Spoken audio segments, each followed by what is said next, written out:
Welcome, everyone. Happy Monday. It's time for Versus.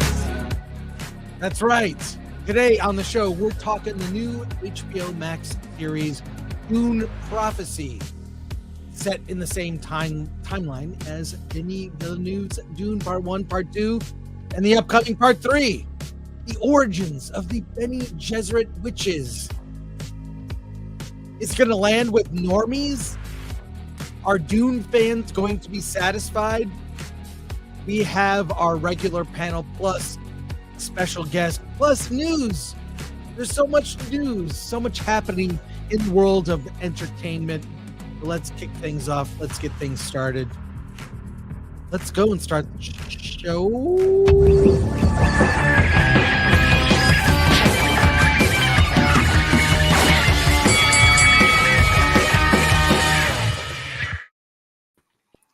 Hey, everybody.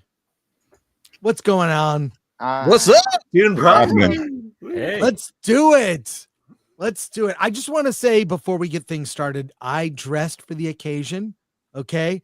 I am wearing a Paul riding a sandworm Christmas sweater. Which, Nice. Yes. That's Yes, I awesome. know.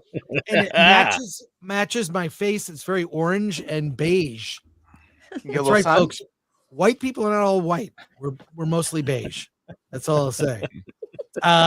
So I'm ready for it. And so happy you're all here. So please introduce yourselves, and I'm going to feature you, starting with Elaine. Hi, I'm Elaine at Nerd Cookies, and I have mixed feelings as a Dune fan, but per usual, I guess. But yeah, excited to talk with you all about it, get your thoughts on it as well. I'm the script doctor, happy to be here to diagnose all of Hollywood's problems.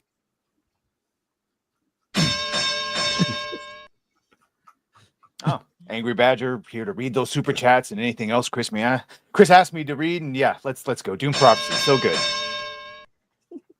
Yo, what's up, everybody? Derek Anderson, the DA. Looking forward to this conversation because I know very little about Dune, so I'm here to learn. So let's go. What's happening, guys? Dante from Verbal Riot, and ready to talk about more lesbian space witches. Alan Ing, film threat. I can't wait to talk about Dune Prophecy for the next 2 hours.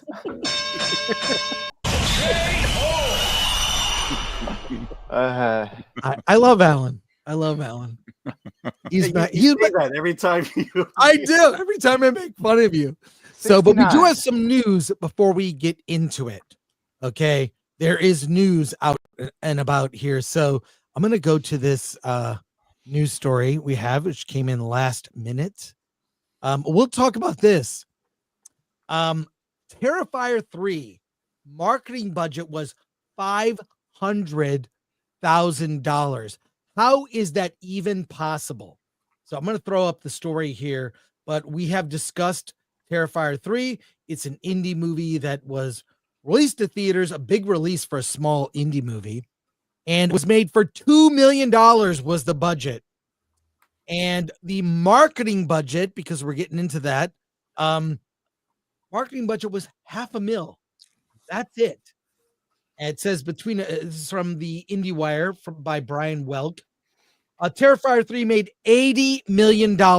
Marketing cost $500,000. Here's how. Between a podcast network, fast channels, and the blog Bloody Disgusting, CEO Chris McGurk explains how Cineverse found the perfect alchemy to make the horror sequel a new age media hit. Before I throw this to Badger to read a little bit of the story, I just want to say a couple things. How you do anything is how you do everything. You've ever heard that phrase? Mm-hmm. So you see how people's habits are, what they do, how they approach problems. I want to compare this oddly to the recent election. You have heard that Kamala Harris spent over $1 billion and ended her campaign, which lasted 90 days, in debt, owing $25 million to vendors and whatnot. So she spent $1 billion.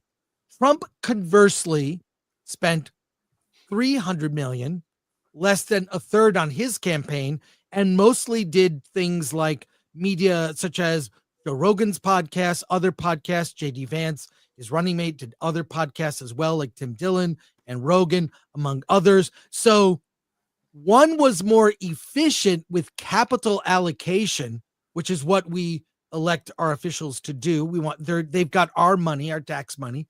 How are they going to spend it efficiently, or are they going to spend it frivolously? So I think indies, because they've got more stake in the game, I don't care where you are in the political side of the aisle. I'm just trying to say how you spend money. And so we see studios like Disney making movies for crazy hundreds of millions of dollars. $2 million for a movie, made $80 million. I want to get Badger to read some of this, and then we'll talk about it on the backside. I have ranted enough. Here we go. No. Badger, I unleash it to you. Okay. Don't call Terrifier 3 Cineverse's breakout film. That moment actually came with the surprise success of its predecessor, 2022's Terrifiers 2. The original Terrifier from 2016, not released by Cineverse, made only $421,000. Once the sequel landed at Cineverse, then still named Syndicum, whatever. Cinedigm. Oh, sorry. Paradigm, Cinedigm. Yeah, you get it. It exploded to an impressive $15.7 million on a shoestring budget, but only after Cineverse scrambled its marketing jets to react in real time to a viral hit. For the third Terrifier film, CEO Chris McGurk would not be caught off guard again. He and President Eric Opeka used the unusual asset mix of new media they compiled over the last decade plus. Everything from a podcast network, a Bob Ross fast channel, an ad tech platform, and the horror blog Bloody Disgusting to create a hyper-targeted theatrical release strategy around Terrifier 3. So they use social media. Yeah. He goes on to say, we developed a blueprint where streaming and associated assets really supported and made a theatrical release work for an independent film, specifically marketing Terrifier 3 through Bloody Disgusting. Its horror podcasts and the Screambox fast channel were no-brainers. But Cineverse proprietary 360 ad tech allowed the company to directly market to fans across platforms and to do so on a micro budget. Cineverse spent just $500,000 on the film's marketing, estimating that they squeezed $5 to $10 million in marketing value out of that focused spend. To date, Terrifier 3 has made $79.9 million at the box office globally. It should be noted that a return on investment case study in business school. We didn't spend a dime in national media. Merrick said it's a waste of time. If you have the tools to hyper-identify rather the fan bases you're going after, then it's basically just throw the whole rule book out. It's one sentence you missed. It should be an ROI case. It should be an ROI case study. That's return on investment in business school. We'll leave it there. From IndieWire, link in the description. But I'll tell you, I haven't seen anything like Terrifier since the Blair Witch Project in the late 90s. That movie cost not even $1 million and went on to make nearly $100 million. What are your thoughts on this? Indies versus studios. Are we going to see more of this? Jump in.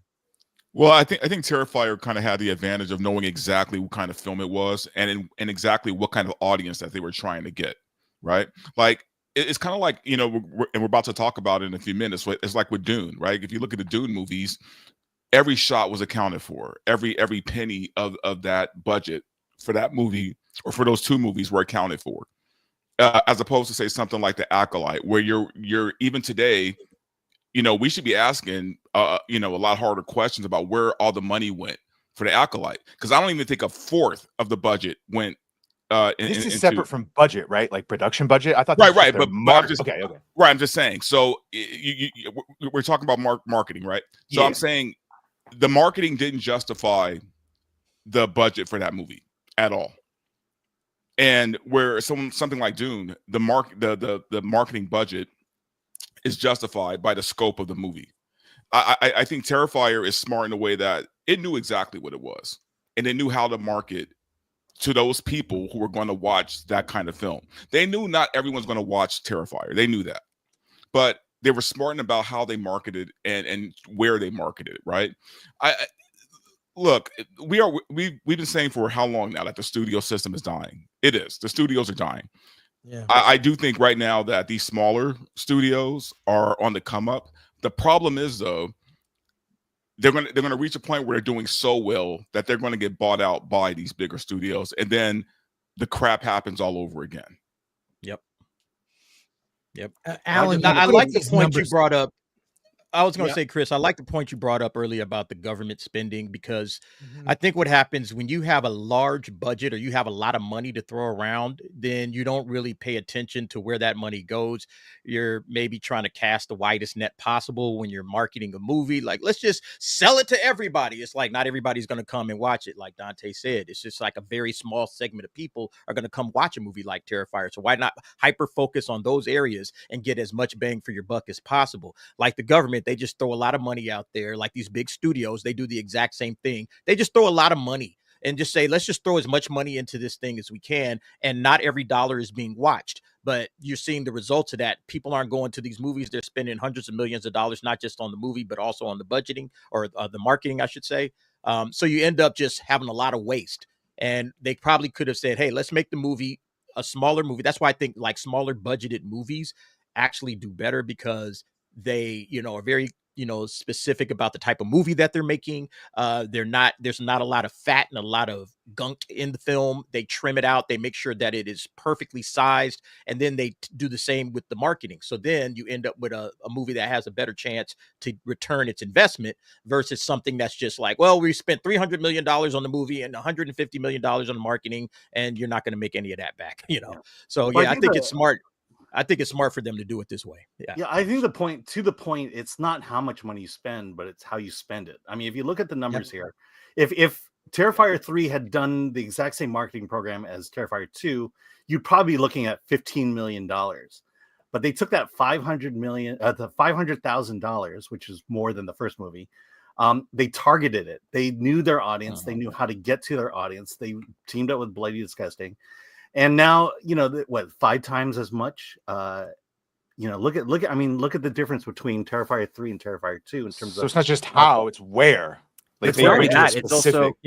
It's throwing. Here's the other part, The too. point is, throwing money at things doesn't work. Well, it's Right. not enough to throw money at things. Terrifier 3 negotiated with every marketing outlet that they did. If you take a look at their socials, they're very basic compared to any of their studio films. It's like one website, an Instagram, a Twitter. That's about it. They didn't really go crazy. When you're dealing with studios, they buy digital marketing in perpetuity. You will have every single thing from Disney to Warner Brothers, Universal. They'll have that website. That'll be maintained by somebody, and that will be their job for a while. It'll get eventually amalgamated into another project, but they'll be paying for it forever. I see something like what Terrifier doing with their websites. Terrifier just points back to Terrifier 3. So they're just going to be keeping, they're going to keep the domain, but they're not keeping the original content underneath the same stuff that has to be constantly maintained. That's where a lot of marketing expenses go, is that when you buy, say, for instance, you got the How to Train Your Dragon live action thing coming up, they've already spent at least a few $1 million on marketing for that alone, just in getting the infrastructure to start sharing that worldwide. Terrifier 3, they kept it very simple. And then on top of that, they use the social media platforms that already are heavily leaning to horror fans to use them to promote their work instead of them building it up on their own. When you have a studio that goes on like an E! Or an Entertainment Tonight or anything of that, they're paying those channels to get featured on their program. It's not vice versa, which means that they're paying all that out. Terrifier didn't have to do that. They made all the people that were interested in horror come to them first with those first 2 films and the anticipation of the third. They actually did something that hasn't been done since the 80s, which is you get people to be curious about your things, especially from the areas you're targeting, so that they share it out even further. Yeah. My whole take on this is what Alan was showing. Did you see how the first movie made this much money? The second one made this much. And then the third one went to the moon. It's I mean, exponential. Yeah. that should have been the Star Wars films. That should have been any of these franchises. When it's diminishing returns, you are steering the ship in the wrong direction. They are clearly doing this right. They've learned from, I wouldn't say mistakes, but they've learned through the process. You know what else they didn't do is attack all those fans for any criticisms and alien. Yes, they Real easy business optimized. decision. Yeah. They But they optimized. also knew what those fans wanted. They also knew Yeah. the types of fans that they were making the content for, and they didn't just, well, I don't care about if you're a horror fan that loves like horror and gore, like this is for you. And so they really targeted those guys, by going through like Bloody Disgusting. very Like that's self-aware of exactly what where it you want was. to point 100%. this to. 100%. Although I think Film Threat would have been right there with it if they had thought about Yeah, it. why didn't they? Oh, what the We've hell? interviewed Damien Leone. It's on our interviews channel. That was for Terrifier 2. He came on the show. Well, Let's- what's funny about the trilogy though is, or when you're talking about a trilogy, it's funny because the third movie is there's one or two things. Either you're going into it thinking, I wonder how this is going to end, or let's get this over with. Right? Like when it comes to a third movie, you have one or two. That's it. Let's see how it ends. I'm excited to see how it ends, or let's just get this over with. Right? That's how we all felt with Rise of Skywalker. Right? It was like, let's just get this shit, this stuff over with. And I'll say this. I apologize. I didn't say hi to people when we started the show. I mean, our audience. We got Jeremiah Hembry, member for 7 months. I sent 2 videos on X about Ben Affleck talking artificial intelligence and impact on Hollywood. I got them. I want to talk about those another time. But thank you, Jeremiah. That was a really smart contribution. Appreciate that. Also want to remind people that, yes, our holiday collection is at the Film Threat shop. Go to shop.filmthreat.com. I shop there. I am a Film Threat shopper. I shop there too. Yes, I'm getting the Allen holiday sweater. We have the Film Threat Before Christmas. That's one of my favorite hoodies. I have the blue version from our drinker collection. So go to shop.filmthreat.com. Limited edition, only through the holidays. You can get mugs, wrapping paper. You can get a limited edition. I don't know what this is. Yeah. Alan's saying yes. See, that's the better one. By the way, if you buy one of the shirts, please go out, take a selfie with it out in public. Yes. And we'll retweet you or do it. Yeah. So, okay. Now, and we did, let's talk about this weekend's box office real quick before we go to a couple more news stories. We're getting to Dune, I promise, because I'm dying to hear from Elaine more than any. We might have a secret guest that's showing up, a special secret guest here, but I saw Red One. Did anyone else see it? I did. Oh no. Anyone? Nope. I don't usually go to see What does that tell you? I had a private screening of Red One. Wait, is it out yet? Yes. Yeah. Yes. Yes, it is. I mean, Why did this come to theaters? Why did this? This seems like a streaming only thing. Why would they? It was originally. This movie was made for $250 million.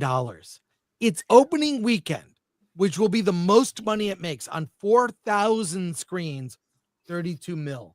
And I was in the IMAX theater with 10 other people total, and I was by myself like in the IMAX theater. You had 9 other people? But Alan, wait, they made a $250 million Santa Claus movie? Yes.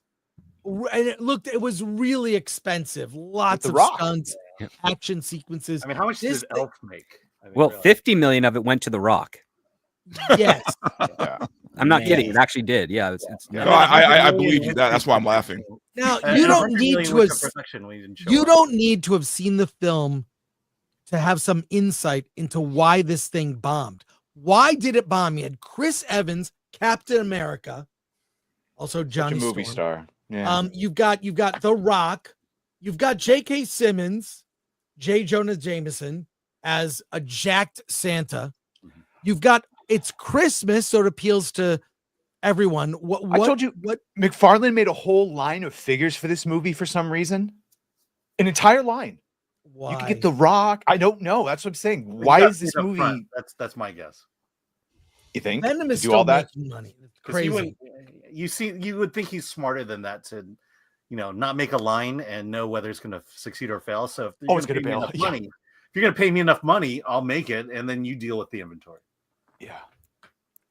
All right. Well, I actually I think you could see this it looks like a bad streaming movie. I think everyone sort of determined that.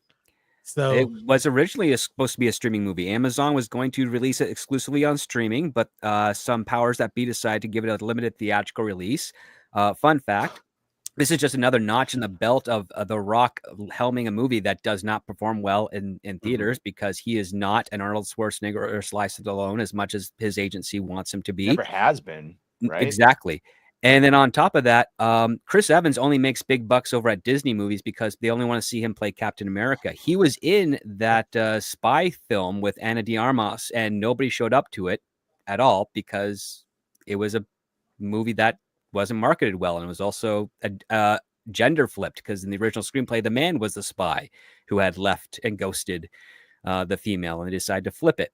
And nobody responded well to that. And the other movies that Chris Evans has done have also not performed extremely well either because he only makes money with Marvel. And he's not a movie star for that point. Well, And Knives Out did pretty good, didn't it? Not really. I mean, I guess for its budget it did, but its popularity it's now Netflix only, essentially. Yeah. Let's not forget Chris Evans is in Deadpool versus Wolverine. And we wanted it to be Captain America. Instead, he was Johnny. And people didn't The Rock say that this movie in IMAX would be lights out? Really? Wait, what? Whatever that means. He said that this movie, he sat in the IMAX theater. Apparently, he went and saw what was it, Dune? I forget which movie he saw, but he saw a movie in theaters and he saw it in the IMAX. And then he said, this movie, talking about Red One, in an IMAX is going to be lights out. Like, this thing is just going to crush it. Yeah, all right. Well, I think The Rock is like the last person I'm trusting when it comes to anything making money in the box office. Yeah. This cat don't know what he's doing. It's crazy to me that Hollywood hasn't learned that he's not a leading man. He's not, man. He's not a leading man. You know what? Cast him as the villain in something. I'd buy it. Sure, let's do it, right? But The Rock as a leading man, The Rock as a draw, King, bro. Scorpion King, bro. That's where. Come on, man. The Rock as a draw. He hasn't been that guy since 2016, maybe.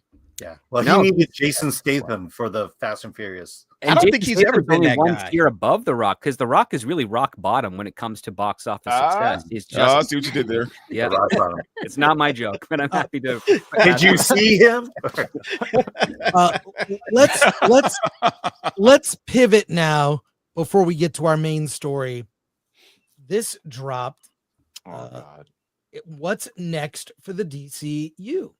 Well, here it is. A story. Here we are. Superman director James Gunn on his next DCU project. I've got 4 different things I could do. Now, the story from comicbookmovie.com shows the image we've seen before of Krypto and Superman on the moon looking at Earth. I actually like this. I like this. So yeah, I like it. Yeah, but where is he? On the moon. On the moon. That's not how it would look if he was on the moon. He's way too close. He might be on the Watchtower, which is an orbiting satellite around Earth. It's not an asteroid. All right. All you scientists here. I like this image. I think it shows it's a very hopeful story. It's going to be hopeful, not dark, dour, everything. I mean, there was a period there where everything was, well, this is the Empire Strikes Back of insert movie name, right? Everything had to be dark and nihilistic. And I think things are changing. I think audiences want optimism. I think they want hope for the future. So we're not being Debbie Downers. He's being a little selfish. He's only picking and choosing what he wants. Now, did you hear that he said everything is canon from Peacemaker except for meeting the Justice League? He's only kept the actors. We have all reason to believe. Okay, skeptical. I get it because DC has had so many false starts. But if you would, Badger, get into the story. I'll scroll down. Can you read that? Yeah, DC Studios CEO James Gunn, co-CEO rather, still isn't sure which DCU project he'll direct after Superman, but he's not short of a few options. While speaking to Collider, Gunn reiterated that he is heavily involved with the upcoming projects Supergirl, Woman of Tomorrow, and Lanterns, but has yet to decide which movie or series he'll step back behind the camera for. I've got like 4 different things that I could do, and I'm going to kind of jump back and forth between those things. I'm going to see which one really speaks to me, and that's the one I'm going to do. One of the things that I've tried to make clear to people from the beginning is that everything in DC is going to be based on the writers. Until we have a screenplay that I'm totally happy with, that movie is not going to get made, no matter what it is. Well, I'll good. continue through the quotes Yeah. underneath this. Sure. Gunn helmed episodes of Peacemaker Season 2 along with Brad Anderson, Rosemary Rodriguez, and Jody Hill. And he also confirmed that multiple other R-rated projects are being discussed, but the story is what will ultimately inform the rating. It's not about testing. It's not about testing out to see if this thing works. It's just about telling a story. If a story is going to be R-rated, we're totally okay with that. If it's going to be PG, PG-13, or G, I don't care. Whatever is worthy of the story, that's what we're going to do. Stop there. Stop there. Credits, Yeah, those are the quotes. What are your thoughts on this? It's a better direction than what we've had before. Yeah, I agree. Yes. I'll just say I'm excited that he's really focused on the script. And I think when he says those words, he's kind of trolling Marvel in a sense, because they would greenlight. Obviously, look at the Blade debacle, right? They don't have a Blade movie. It would seem to be the easy one, right? This character that is beloved. And Mahershala Ali, I think that's great casting. But he says we're focused on the script. I think the way he's approaching this is a reaction to how things went down at Marvel. What does everyone else think? Oh, obviously, I think. I'll just say he talked about Guardians 3 that he didn't really get a lot of direction from Marvel Studios, and I think he earned that. And so and I'll also say that of all the superhero directors, comic book movie directors, James Gunn has the winning track record. Everyone else, you can kind of, they've got their flaws. So go ahead, Dante. And his ratings comment was a great troll against a lot of fans that have just been doubling down on the very thing that's been actually causing DC to suffer, which is make everything like Batman, make everything close as possible to an R rating, regardless of whether it serves the story or not. I mean, I think that's a fun little aspect because he's basically hitting both companies, below the belt at this point. Marvel wanting to do Blade and realize, well, if you're going to go vampire and violent, you're going to hit this with the NCAA, with the ratings boards, the MPAA. And then if you go Zack Snyder's route, which is like getting as close as possible to being as violent, gory, and erotic as you possibly can, but not delivering on anything that makes it entertaining, you're going to be disappointing everybody. So I like the fact that he's not holding back in regards to who he's criticizing in the broad sense of things. Yeah, I was going to say that I think that, we have to remember when he worked for Marvel or the MCU, he was probably the only director there who read comic books, who knew the stories, who knew the characters. And he had to sit there during all these goofy phases, right, and watch things like Miss Marvel get made and the Eternals get made, right, knowing that the people making these things never read one book. He had to be the one guy. He was the one guy who knew all the stories and had to watch all this play out. So I'm sure this was a huge dig at Marvel, because the fact that he's the main guy at DC now, he can focus on telling the stories that he knows the fans will appreciate.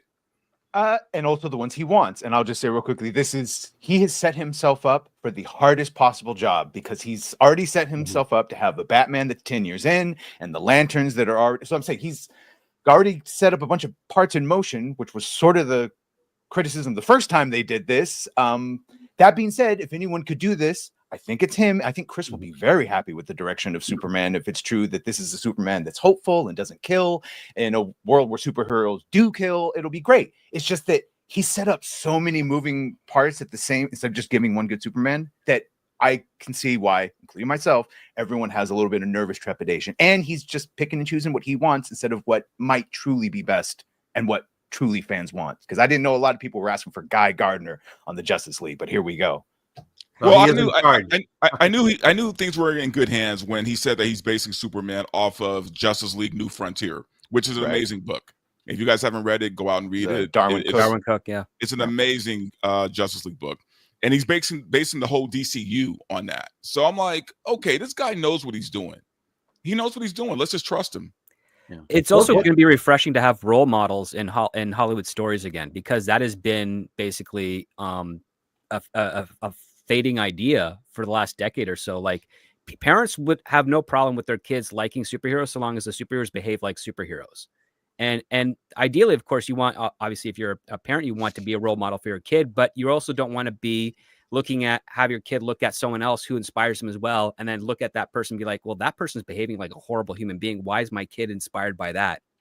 But that's what has been fed through a lot of the media over the last decade or so. By design, right? It's Yes, that fourth exactly. turning stuff. It's time for the real heroes to inspire to come back, that have clear moral virtues. It's out of desperation, because Hollywood felt like they got tired of seeing, the goody two shoes hero. We need something with more edge, because they're desperate to try something new, which I don't begrudge the experimentation. But at some points you have to realize, like, just because you can do something doesn't mean you actually should do it. Well, it kind of reminds me of how comics went back in the 90s, when everybody was an anti-hero all of a sudden. Superman was an anti-hero all of a sudden. Yeah. It's like, guys, give me a break with this. Batman works as Batman. If everyone else is fucking good and shining, then he could be the bad boy. Right. Ghost Rider, the Punisher, all these anti-heroes kind of popped up and got real popular real fast. And all of a sudden, every comic book company had to have every hero being an anti-hero, right? And people got tired of it, and they wanted the return of regular heroes again. And that's what they did. They finally gave the people what they wanted. And I think the studios are just finding this out now. All right. We're going to pivot here, and we will get to your comments at the top of the hour. We have to talk Dune Prophecy. So let's do that. In order to do that, I want to bring on a returning champion to the show. She's been on here before. He could be a member of the sisterhood, maybe some sisterhood.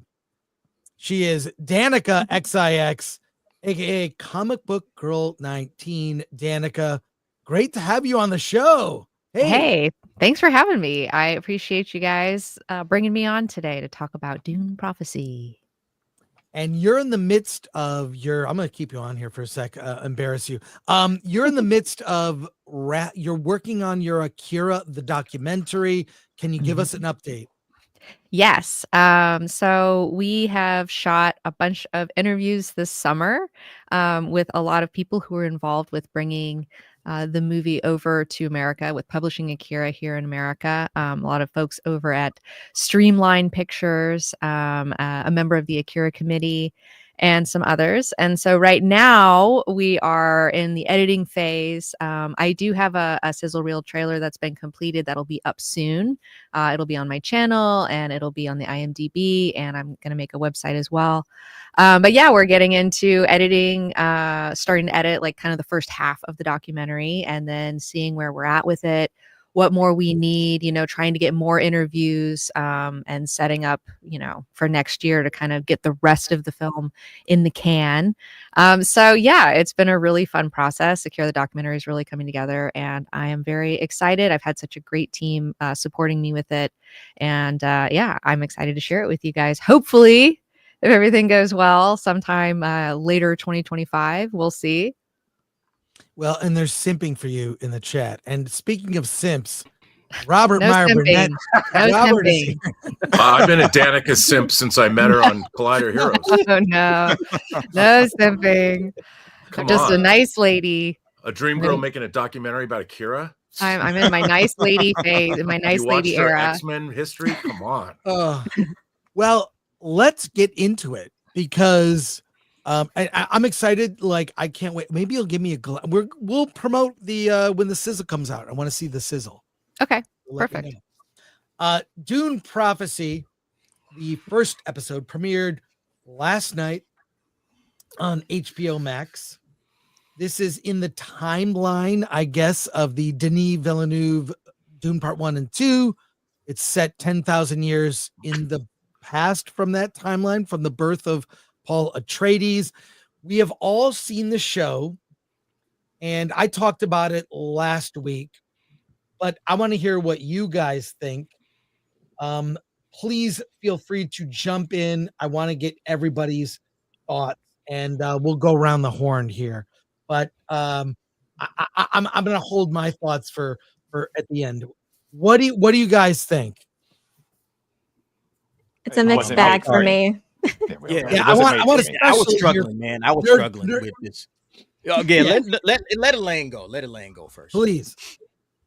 It's a mixed bag for me. There are some really cool lore things in there that were really fun to think about, and I think have a lot of potential. But unfortunately, I think it's watered down by a lot of young adult romantasy, fan fiction-y kind of scenes that don't really seem. I feel like I'm watching a different show. It really threw off the tone for me. So I think general audiences as well will feel like it's a mixed bag too. It's just I just get that general feeling. We go from philosophical sci-fi in one scene to like a coming of age drama in the next. It's kind of was a bit jarring, but there is some really cool things in here that I am really excited to think about and speculate about for future lore videos. But yeah, I don't. Jump in. We got to hear from everyone. Okay, I'll say this. On a writing standpoint, it's lacking a hook in that first episode. There is nothing there for your average person with showing curiosity into this to make them go, "Ooh, that's interesting." Their hook technically came at the very end of the first episode, which I felt a disservice to. Yeah, they were I agree with that. Mm. The and ending I also was fell like asleep- exciting. I fell asleep in the middle of it when Mark Strong's talking about marrying his daughter, and then I had to wake up and rewatch that again because it's Marrying her off. marrying her off. Yes, sorry, he's not actually marrying her. What? that would have Although made the it show could a have bit been. more interesting. But I will say this: the costumes are great. Some of the special effects are fantastic. I haven't read a whole lot of the Brian Herbert stuff, but I felt like the brutalistic architectural style for the Imperium was a little in conflict with what I would have envisioned it to be, especially so recently after the Batlarian Jihad. I figured it would probably be a little bit more ostentatious, and it kind of felt a little bit simple. But that's just my personal aesthetic there. The Butlerian Jihad of Chris was like, "Oh, I saw the first. They show it. And then I show, and it's like 3 tripods shooting a particle beam, and then they get blown up by a grenade, and that was the Butlerian Jihad. That was They made it so look like stupid. Stunning. Yeah, that was Exciting. that They made didn't it It look just like wasn't these made two. for me. I don't think. When I was watching everything with the Bene Gesserit, all my alarm and warning signals go off if I feel like I'm watching the Acolyte of with the Commune, and then everything else is space, Game of Thrones, which I like Travis Fimmel and Mark Strong, but yeah, in every way it wasn't made for me. And Danica, Yeah. you know, I know you're a huge Dune fan. We saw Dune Part 2 together. Yes.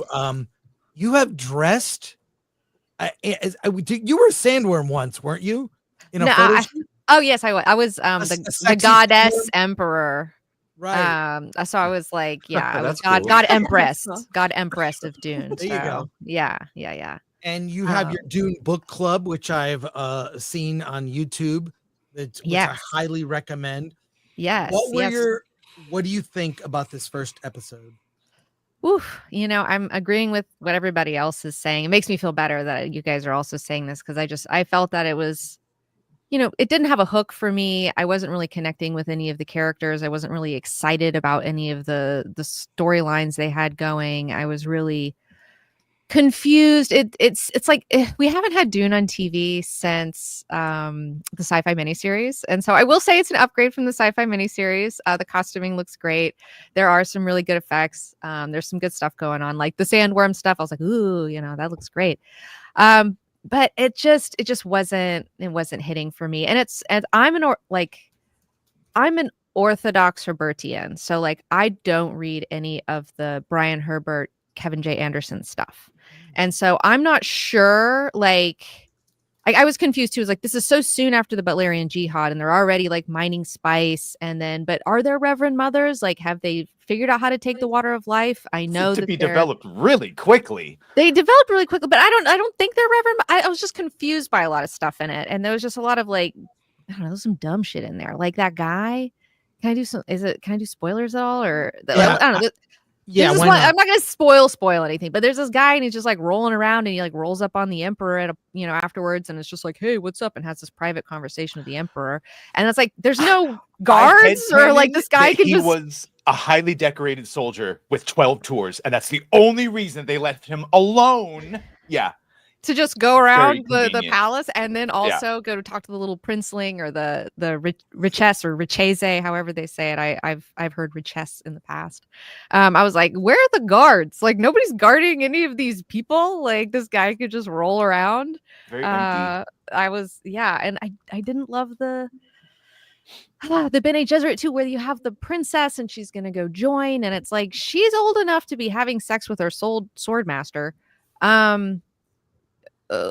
You have to be like, they take you when you're like 5 or like 3.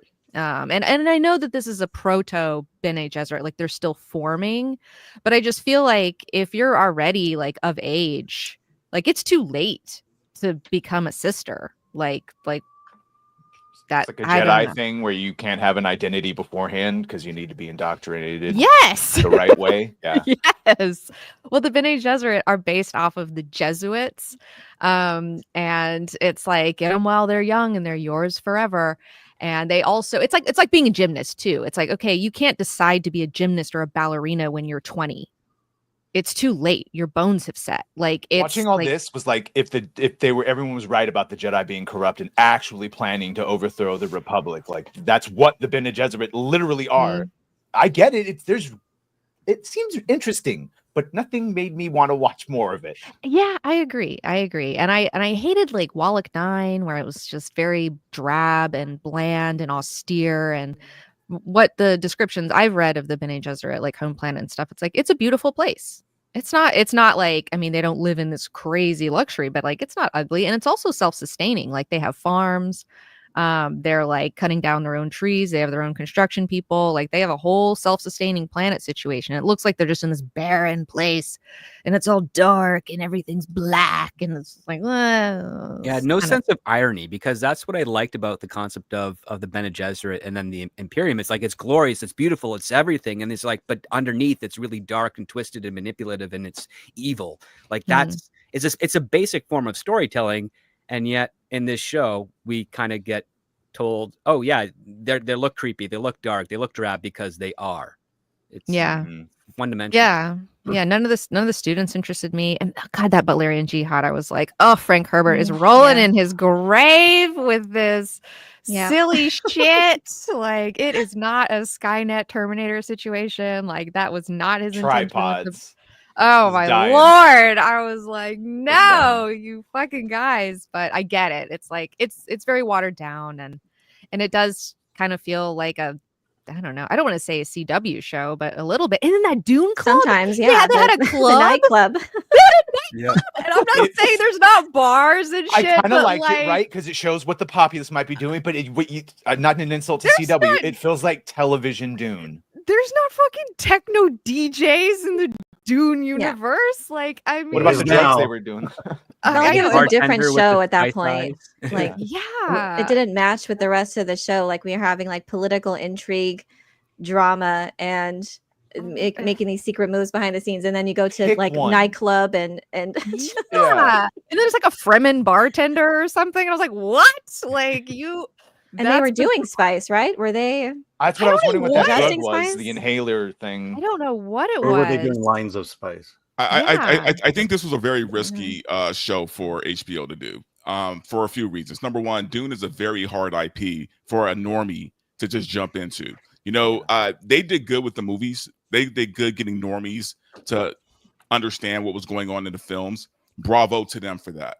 But even the book series, right? Like you got to be hardcore to be able to dive into those books and stick with it all the way through. Bro, Danica read the books and she was confused by some of the. Now, granted, she said she didn't read the other ones, which apparently do influence it, as Elaine was saying. But it's right. But who's going to understand this? Like, and that gets to my point of this was a risky show for HBO to do, and it's hard for us, especially coming right off the Penguin and how good that was, and just how week to week you couldn't wait for Sunday night. You couldn't wait for Sunday night. This. I don't care if I see another episode. I'm good. I'm right there with you, Dante. Like I saw one episode. It was fine. But right, well made, right? well Well made, made. great Yeah. costumes. The acting. I appreciate so many things about this episode, and I don't care. Yep. I could care less I'm about right there this, with you, about this man. show. I dipped out. Like I fell asleep just like everybody else. And then I woke up. I tried to finish it. I was like, all right, I'm gonna finish it later. And then I finished it this morning right before, we went live here. And I'm just like, you know what? There was no hook. There was nothing that was bringing me in to make me want to continue watching this show. Unlike some other shows where you just join in, you don't know anything about this universe, this world, whatever they're doing, and it hooks you immediately. And you're like, okay, I can see the appeal of why this show or why this franchise has been good. Let me keep watching. I just didn't get that. A show like The Expanse, right? The Expanse hooked me like that immediately, right? Immediately. Right. And look, I'm not saying I'm not going to finish the show. I'm probably going to watch every episode. I'm just saying that it's a hard show for a normie to invest their watching hours with. Yeah, that's kind of how I felt going in. I've seen the movies. That's about as far as I go. And I remember the first part, the one that took place 30 years before. I found that interesting, and the idea of that the Bene Gesserit didn't trust the houses enough, and so they had to kind of infiltrate their way into it and be an influence. And then after that, when it jumped 30 years, I found myself not having enough context behind everything I'm seeing. And so I found myself having to replay things to see what I missed. And I found myself missing things a lot throughout the whole thing. And that's just frustrating. I shouldn't have to do that with a television show. And I just can't, I don't know. I feel like if I continue on, I'm just gonna get more and more lost about what's happening and who these people are. Well, I have more to say, but I just want to say this. As a first episode, it was really not memorable.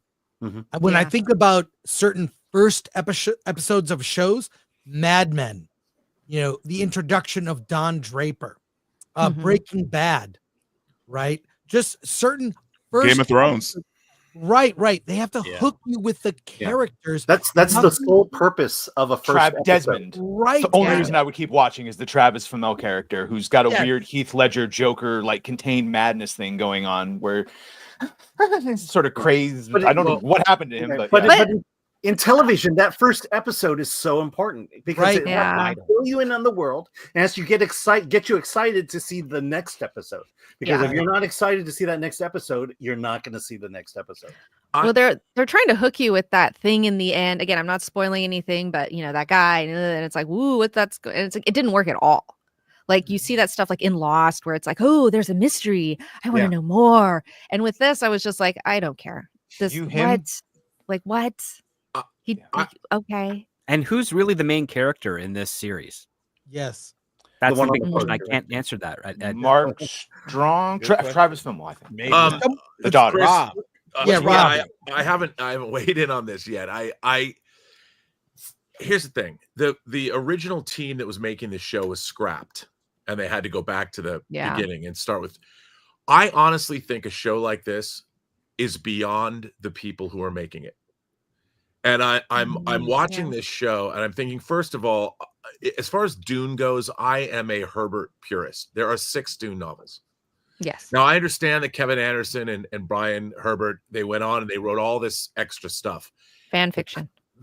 And the problem with it is, even though they're both, accomplished writers in their own right, they're not accomplished enough to handle the Dune universe in the way I thought it should be handled. Their imaginations just weren't up to the task. They've tried to take Herbert's concepts and bring them too down to earth and make them too archetypical, basic fantasy, science fiction, tropey stuff that happen. Whereas Herbert's novels get wilder and wilder as they go. And the reason they've endured is because nothing else is like them. Whereas as the Dune sequels have become more traditional, and somebody mentioned in the chat just now, the Butlerian Jihad might have been a better place. The idea that humanity had to put down, there was an uprising against AI. Why you wouldn't have started there, I don't understand, because that would have been more relevant to today than ever. But even that would have been apocryphal, because while it's mentioned, and they didn't write a whole book, Herbert didn't write a whole book about the Butlerian Jihad. Yeah. And I think that the problem with this show is it takes place 10,000 years. Now, think about if somebody was making a TV show about, let's just say Denis Villeneuve was making a show about today, about Earth of today. And then somebody said, we're going to do a prequel set 10,000 years in humanity's past. Where would we be? How interesting would that show be if they made a show about us 10,000 years in the past?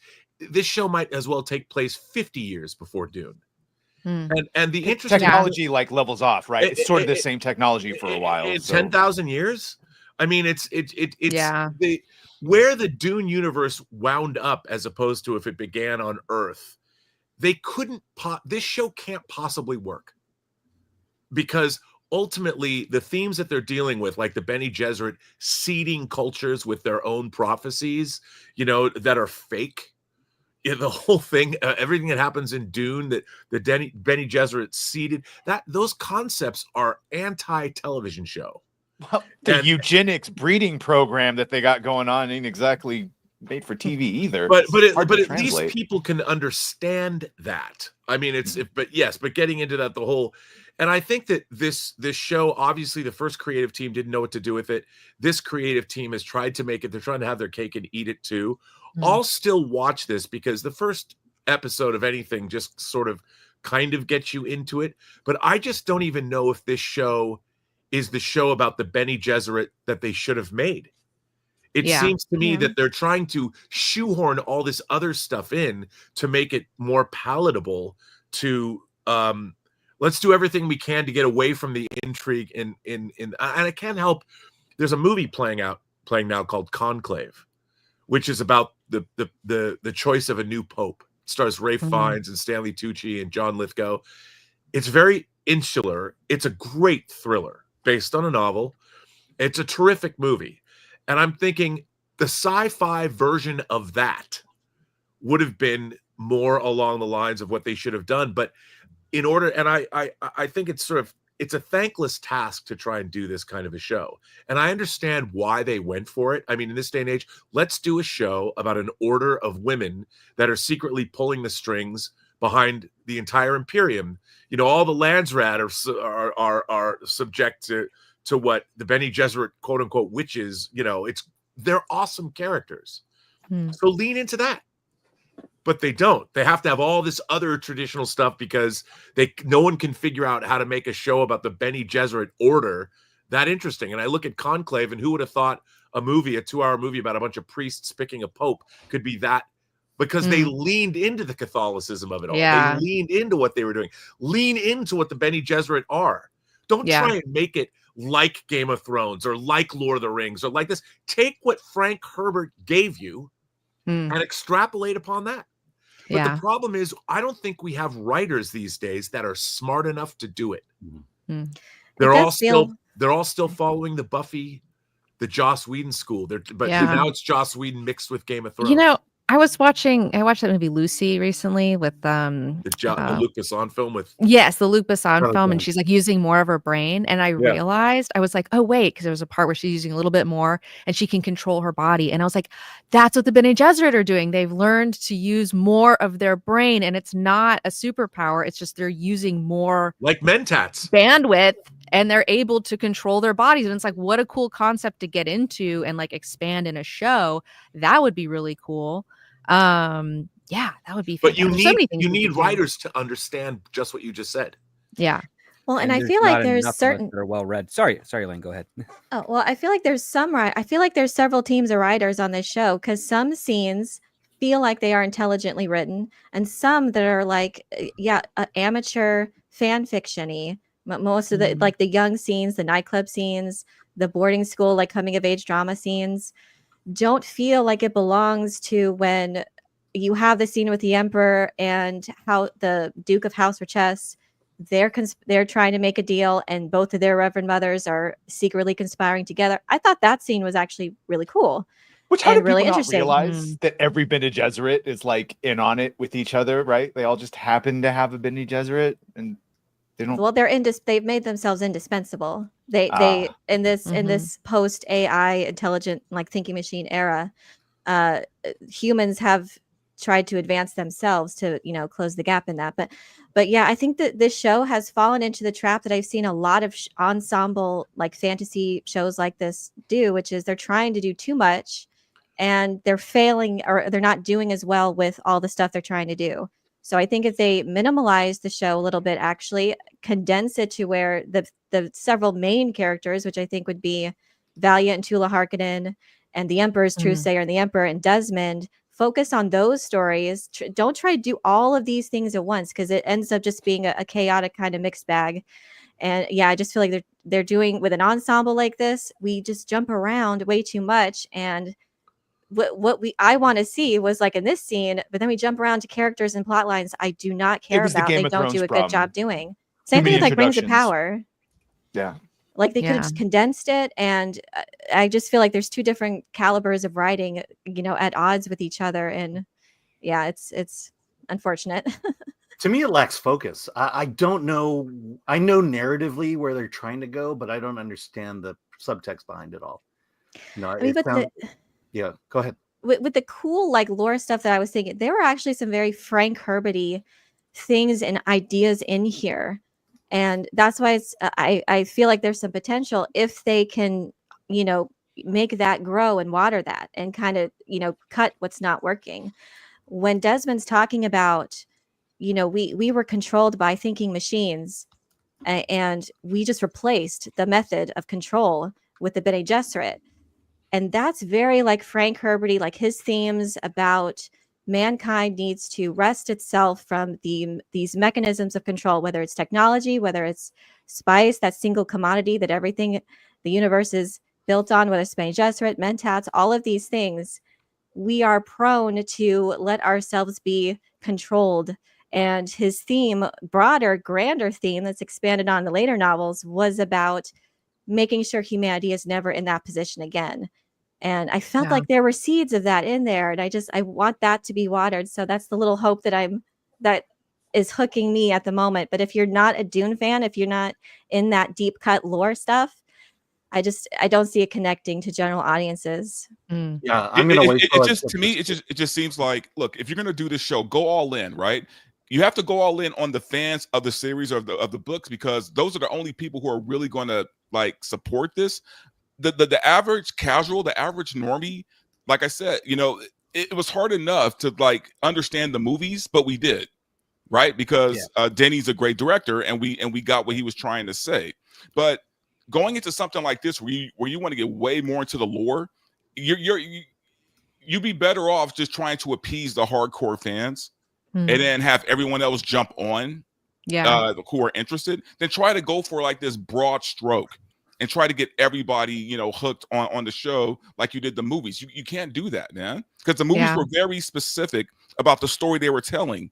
This, you're just diving into the past, and you're just, saying, hey, those witches you like from the movie, here's a whole show.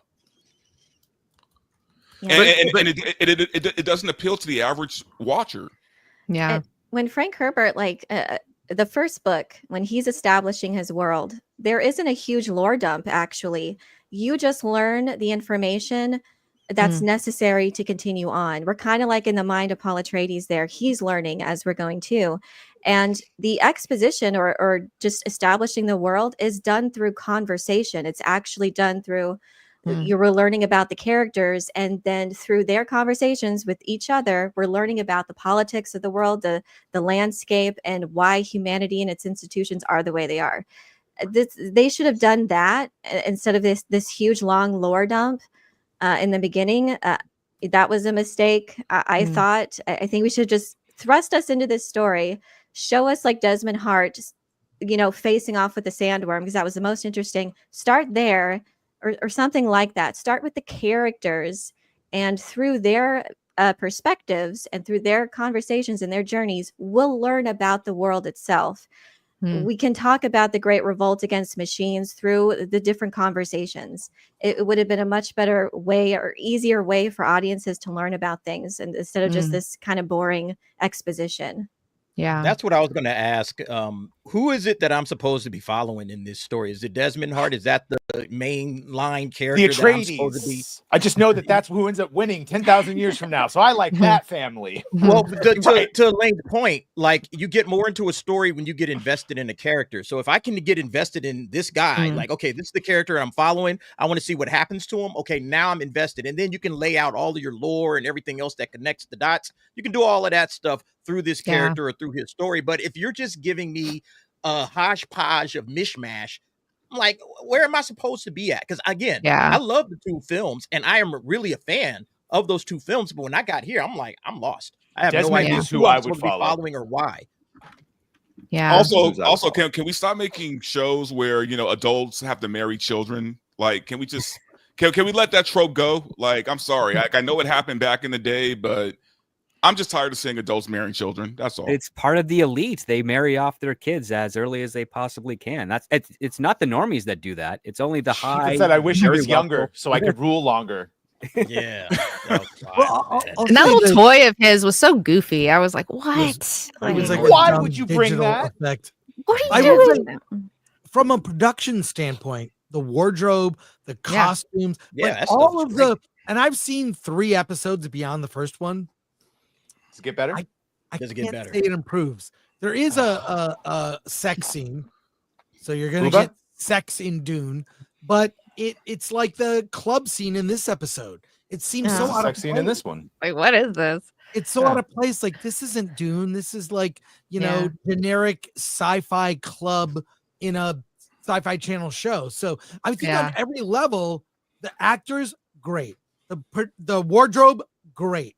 Effects, for the most part, except for that toy, I thought were great. Like, but they're all just a backdrop to like, we're going to go here to have a meeting. We're going to go here to have a meeting. Then we're going here to have a meeting. We're There's a going party here in to have there. a meeting. It's You so, know- and it's the script that really failed this entire thing. And the premise, I forgot who mentioned it. Like, they could have focused on other aspects. This, I know, Elaine, you brought it up. That spacing guild. Can we learn what that process is? How they determine? Are they agnostic politically, and they just take the money to transport things? To, like, And the Spacing Guild is already in play, like, so soon after the Balerian Jihad, and they've already Right. figured out how to use spice and like fold Yeah. space and time with that. Like, See what War Monkey said? This Space Club scene is why I dropped that Caprica show. As soon as the Space Club scene popped up, I thought, oh, this is like Caprica for a second. Like, it made me think of it. Right. It was a super out of place moment. Sadly, there Wow. are far too many contemporary writers who are inspired by Ron D. Moore's Battlestar Galactica and nothing else. It's not just the Buffys and Joss Whedonism. Yeah, no, it's you're that as right. Well, and it's poisoning because I enjoyed that Battlestar a lot, but it's like I still go back to the Glenn Larson one because there's a funness to it. I still like watching the original V series because there's still fun to that as well, and it's allegorical storytelling of how people can turn on one another for a greater power. You're not getting many writers that actually want to put in the work of going beyond that first thing that made them fall in love with the story to begin with. Did Ron Moore do Caprica? I thought he only did BSG. He didn't do Caprica. No. He did, but that is true. A lot of people try to copy the good Right. BSG remake. But yeah, no, Caprica was this. I couldn't get through that. Like I said, because club scene and other dumb things. And also, you know what happens. We just got Battlestar Galactica. You know how it ends. Sort of the same thing here. I know how this all shakes out with Paul. See, the sad thing is, this is what we're teaching new writers. Be like, Joss Whedon. Be like this. Be like that. Rather than be yourself. Or better yet, why not study more? Study the Well, classics. it's ironic because actually a lot of agents, a lot of producers say find your voice, but they never find their voice. They just ape those others and try. Or to they find don't it really their own way. mean it, and they don't really know what that means when you say find your voice. Oh God, Find no. your voices and find someone to copy that's been successful before you and like change it just enough and say you were inspired by. I really just do feel like this should have been a Butlerian Jihad situation, but not the Brian Herbert Butlerian Jihad. And No. even though Frank Herbert had never, he kind of like intimated about it, but it was never openly discussed. But there is the Dune Encyclopedia, and he didn't write the Dune Encyclopedia, but he signed off on it. Like, he was an editor of it. And there's a bunch of different like Dune fans, I think, that came together in the 70s maybe, or like early 80s to like put this whole thing together. And in it, they have stuff about the Butlerian Jihad, and it talks about Gian Butler and she was a Bene Gesserit, and she was pregnant, and she, you know, because she's a Bene Gesserit, she knows her fetus is good, her child is a good baby, everything's like copacetic.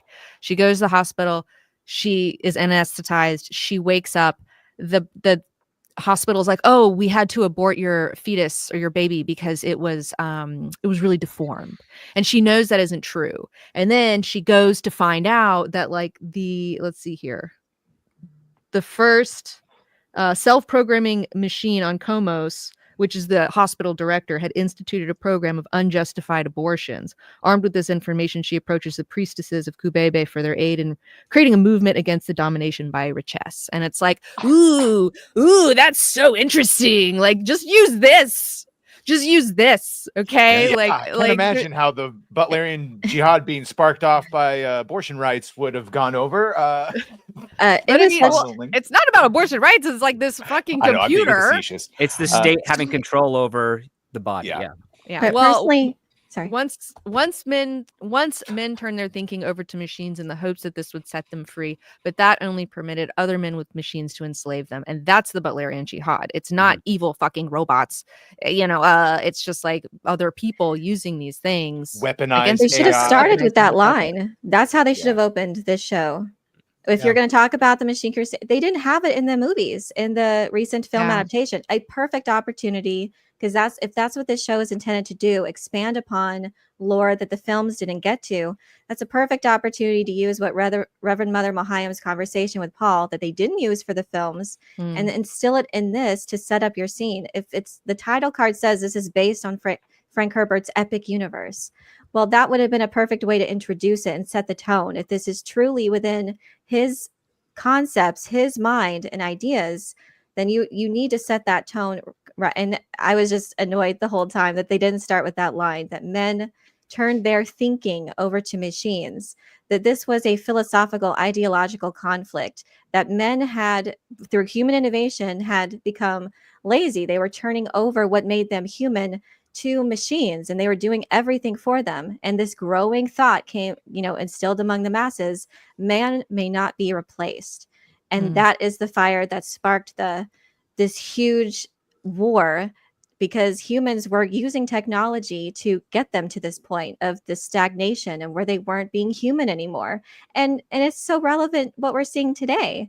So that Frank Herbert was prescient in that regard, that this is how technology can be used. ChatGPT, all of these different AI tools that are used to replace other jobs in this regard, this would have been incredibly relevant to the conversation regarding this today. Yeah. I agree. Looking at AI and how it's going to obsolesce so many jobs in so many places. Do you want to go to Mars or not? Because I want to go to Mars. Well, the themes of the Butlerian jihad would have been so more relevant now. And just in the zeitgeist, it's here. What they're dealing with in the show is not. I feel no connection to. And it was inconsistent, because we start out with a war that looks like it's man versus machine, but then later Desmond Hart is talking about specifically that they had turned their thinking over to those machines. So that was directly from Frank Herbert, and then it was in that theme. So very inconsistent and all over the place. They're trying to do Brian Herbert stuff. They're trying to do an original story, so they're not too tied to all of this stuff. And also within keeping of the Frank Herbert's universe, and at this huge ensemble cast, it's really just became too much at this time. Well, also their idea of what a war against the machines is too redolent of things we've seen before. It's too trench war. What Herbert was saying was you can make no machines that are like the minds of men, the minds of humanity. That doesn't necessarily mean it's weapons of war. It's the fact that we've turned over all of our thinking to these AIs, and it's not necessarily. It doesn't look like it was just a ripoff of the future war from Skynet, because the Terminator franchise, that's what everybody thinks of. And it's like, well, we can't do hunter killers, so let's do tripods from like John Christopher's Tripods trilogy, or whatever. Even that, the thinking, like, is that what thinking machines would do? They tripoded instead of Vader. Yeah. They tripoded. I mean, and that's the one thing. I think there's such a failure of imagination in a lot of what's going on. It's like people, they have to have had something they've seen before that they can point to and go, okay, that's what we're going to do. Yeah. Because the only idea people have of a war against the machines is in fact Skynet. It's so pervasive in our culture that nobody can think of something different. That you have, why would machines build? I mean, I understand you have Terminators were infiltration devices, but why would machines design weapons that look like human conceived weapons?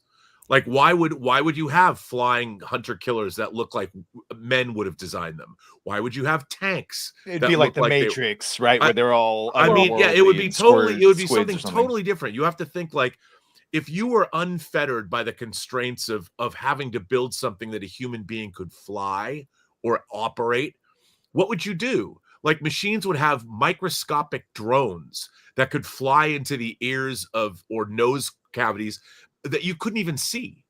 They would wait till human beings, whole battalions fell asleep, and they would put a swarm of microscopic drones over the human body and just turn people's brains off.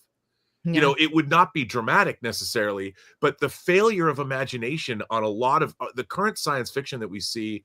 I mean, thank God you have a movie like Denis Villeneuve's Arrival, which deals with how hard it would be to talk to an incredibly advanced civilization if we didn't even have a language. You know, in Star Trek, there's a universal translator. No matter where we go, we can talk to people. But that's not how it would be if we were faced with and the machines would be the same way. The greatest depiction of AI that's ever been put on screen was in Spike Jonze' Her. Because the Scarlett Johansson becomes an operating system. When the operating systems at the end of that movie decide, look, we live in an entirely different universe dimension than you do, and we're going away. And at the end of that movie, when all of the AIs, the sentient operating systems decide to leave, and they leave humanity behind, that's basically what would happen. It doesn't make sense that we would go to war. Why would machines care what we do? And what you have to do is you have to figure that out. You have to extrapolate, okay, if there's an entirely different form of life that exists, it's artificial life that we gave birth to that evolved beyond our ability to control, what would that life be like? And it's so I mean, we're still seeing AI depicted like it's 1984. How long were they in 40 charge years ago in Dune? Like, how long were they in charge of? I don't know the answer Because to I'm that. saying, like, Skynet's obvious that they just took already built things, but this you presumably have a lot longer to come up with new machine designs. And well, I mean, it's look, also the best prevalent to the movie- fact that AI has no imagination. It can only do whatever existed, and also it can only create functions based on a necessity. So if there's never a necessity to go any further, they won't have any inclination Until it becomes self-aware. Yes, Well, well, the- and then you're talking about Transcendence, a decent film. Yeah, the singularity. The best movie about AI has already been made. It's called 2001: A Space Odyssey. I mean, that was the best movie ever about AI. There is another quote from the God Emperor himself, who remembers these events, and I pulled it up just to make sure I got it right, that the target of the jihad, the great revolt against machines, was the machine attitude as much as the machines. Humans had set those machines to usurp our sense of beauty, our necessary selfdom, out of which we make living judgments. Naturally, the machines were destroyed.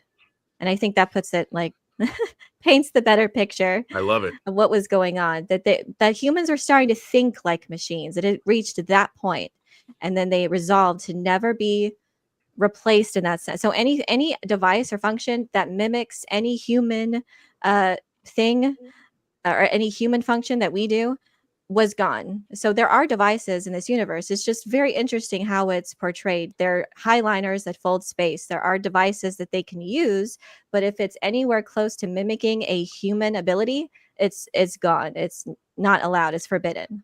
I Well, just also, think, if AI could decide what was beautiful, you know, and told us what was art, for instance, The and machines got replacing Danica. humans' abilities to do that. I think we're seeing that now. I just think it's such a relevant theme. That's why we're still talking about it. The AI aspect It's very interesting. You pointed out, was it you, Rob, last week? We were talking about people entering college that don't read books. Yeah. And how we've skills, basic to me, educational skills, absorbing concepts, comprehension, those skills are being lost to technology. It's not AI yet, but there were services back in the day. You could have someone write your college paper. Now it's AI can write your college paper Instantaneously. Now I hear screenwriters that I know that are working screenwriters that use AI for their scripts. Now, they don't use it to write a script per se, but what they do is they'll write a scene they'll write a scene, they'll take that scene and they'll have AI rewrite several different versions of that scene for them. And then they determine which one is the best one. It's kind of like, in a way, it's like a randomizer. Like a randomizer when you design a character in a video game, and you can I don't want to spend 3 hours designing a character. You randomize until you get a character you like, right? Seriously. Or Chris, No, you can you can throw an idea out and you can say, here's an idea for a scene. I want these characters to do this. And the more specific you get, AI will kick that out for you. And it might not be good, but it's a structure, and you can look at it and go, okay, and then you start and you can rewrite that scene. So basically it's a vomit. AI can be a good tool for AI in terms of screenwriting. Right. It's a vomit draft. And it gives you a structure that you can reject or not. The better aspect I've seen some writers do is that they throw in their scene. They're like, find the errors, find the plot hole, find the contradiction. And that's all they get. And they get like a little brief summary of the contradiction, and then they take it away and they rewrite it so that it doesn't have that, because it's better for notes right now. It's not good for creativity. I still hate having to use it, especially when I'm told revise this report for whatever, or of this data analytics. It's like, yeah, I get it. You want me to put it into the AI and get the numbers that you're looking for scheduling or for budgeting or what have you. I understand that, but I mean, you're taking something away from yourself and your own cognitive ability to process that information and also think cleverly. Oh, wait, I'm not just trying to cut things to hit a number. It's like I can actually get more out of this one department for the same amount as opposed to having two. Like an AI will never come to that determination. Yeah, I think that's the major problem, is that you're taking away from the craft of storytelling, because now you're asking, like, there's something in the process of writing a book or writing a script where you actually are going through learning how to tell stories, how to learn the craft of storytelling. And, I guess for like maybe a seasoned writer, that process maybe makes some sense because they've already gone through that. They know how to tell a story. So now it's just kind of like, okay, let me just get that first draft out of the way, and then I have a skeleton of something that I can work on. That may make sense. But for the newly starting writer that just is starting out and they're going to be learning how to write scripts and books and things on AI, that's a bad move, because you're not learning how to tell a story. You're just going through this, like Robert said, a vomit draft. And that's not storytelling, in my opinion. That's where we're going to start losing great writers. That's why we're not getting great writers, because they're always copying off of somebody else and they don't have their own voice. And that's what we're seeing right now. AI is just going to become the new voice, but all AI can do is what's been done before. Right. So I think that's the major problem. It does have one advantage, though. I use it for research. Like, I'll ask it a question and I say, please cite your sources. And if it doesn't cite the sources, I just don't follow through with it. Right. It's like, okay, you can't do anything. But if it cites the sources, that takes me down the rabbit hole that I want to learn the information. And be careful, because they can make up sources sometimes. They'll make up fake links, but they could. But like right now, like Grok is kind of one of the better ones. They actually show you the website and everything. And that's what I would use. It's like, oh man, I know a little bit about this subject. I need more information. What's a really reliable source for that? And Grok will give me 3 or 4, and then I can make the determination to what I want to use. That's going to be the maximum creativity aspects of what AI can provide for you, as in the sources for you to learn and stimulate your imagination.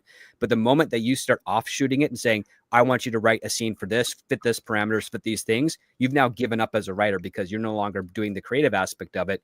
you're basically just handing it off to someone else. And if studios figure this out, and if executives figure this out, well, then they're not going to want writers anymore, especially you, because you're just using another third-party system. They won't want low-level writers, which is the panic, right? If you're talented, this will just be another tool. But if you get by selling shitty scripts, then end up going through a bunch of revisions, but you got paid for that shitty version, AI can give them shitty versions now. Yeah, Hey, I need think to about let- this. real quick, DA. Danica's internet. She lost internet. It was the machines. They're trying to shut the conversation down. She's obviously she's very sorry she can't continue the conversation. She sent me a screenshot and I asked her. Plug her channel. Thank you, Danica, for coming on. Comic Book Girl XIX. Go to her channel, sub. She's got a lot of Dune content. By the way, I asked her if she'll do a review of Dune Prophecy. She says no because it sucks so bad. Oh. Wow. Wow. From Danica. So, Hey, I you do mean, what you're passionate about. And yeah. So, Look, man, I'm willing to give it 2 more episodes. Yeah, I give it the 3 episode courtesy, but yeah, I'll give it 3. I do have something positive to say if we want to like kind of back to some good stuff. We may have seen the God Emperor. They may have teased a really deep lore thing from Frank Herbert that hasn't been depicted or adapted before. Sort of getting there when it comes to Children of Dune, but the God Emperor himself, who is the architect of leading humanity to its salvation, and who is so those blue eyes that what happens with Kasha is very intriguing to me. I wonder if it's when she was having this vision right after she had the first meeting with Desmond Hart and the Emperor. She has this vision, and it makes me wonder. I thought of the scene from the first novel. If she looked in the place that the Bene Gesserit are terrified to look, if she saw the God Emperor himself staring out at her, and that's the kind of reaction that would have evoked, just this feeling of terror. So she was terrified. That feeling lingered within her, that she felt the fear during it, and she still felt it. So that part itself did intrigue me, and I hope that there's something cool there that leads to some lore, some really in-depth themes from Frank Herbert himself, potentially, that this could lead to. So that's you sound like when we hypothesize about like shit from Star Wars and Marvel, and like maybe it's Mephisto, and they're like, "Who's Mephisto?" Like you probably know so much more than they do. Well, I'll just. I only seen the first episode, so I don't know for sure. But it is fun to think about and theorize on. So they did inspire that in me. So, well, I'll just say, having seen this show, I think energy would have been better spent actually doing Children of Dune and God Emperor. Make it a series. Have Denis do the 3rd film, Dune Messiah, wrap up the Paul Atreides story, so to speak, and then set up a mini series where you could do Children of Dune properly. You could do God Emperor properly. And so they put all this energy into a series. I think, while it looks great, it's well cast, wardrobe, effects, everything top notch, quality show. The writing and story are not compelling. But if the series were a continuation of Denis Villeneuve's movies, ending with Dune Part 3, which is presumably Messiah. Although I get the feeling they may delve a little into children a bit. I don't know. It's my speculation. I don't know anything.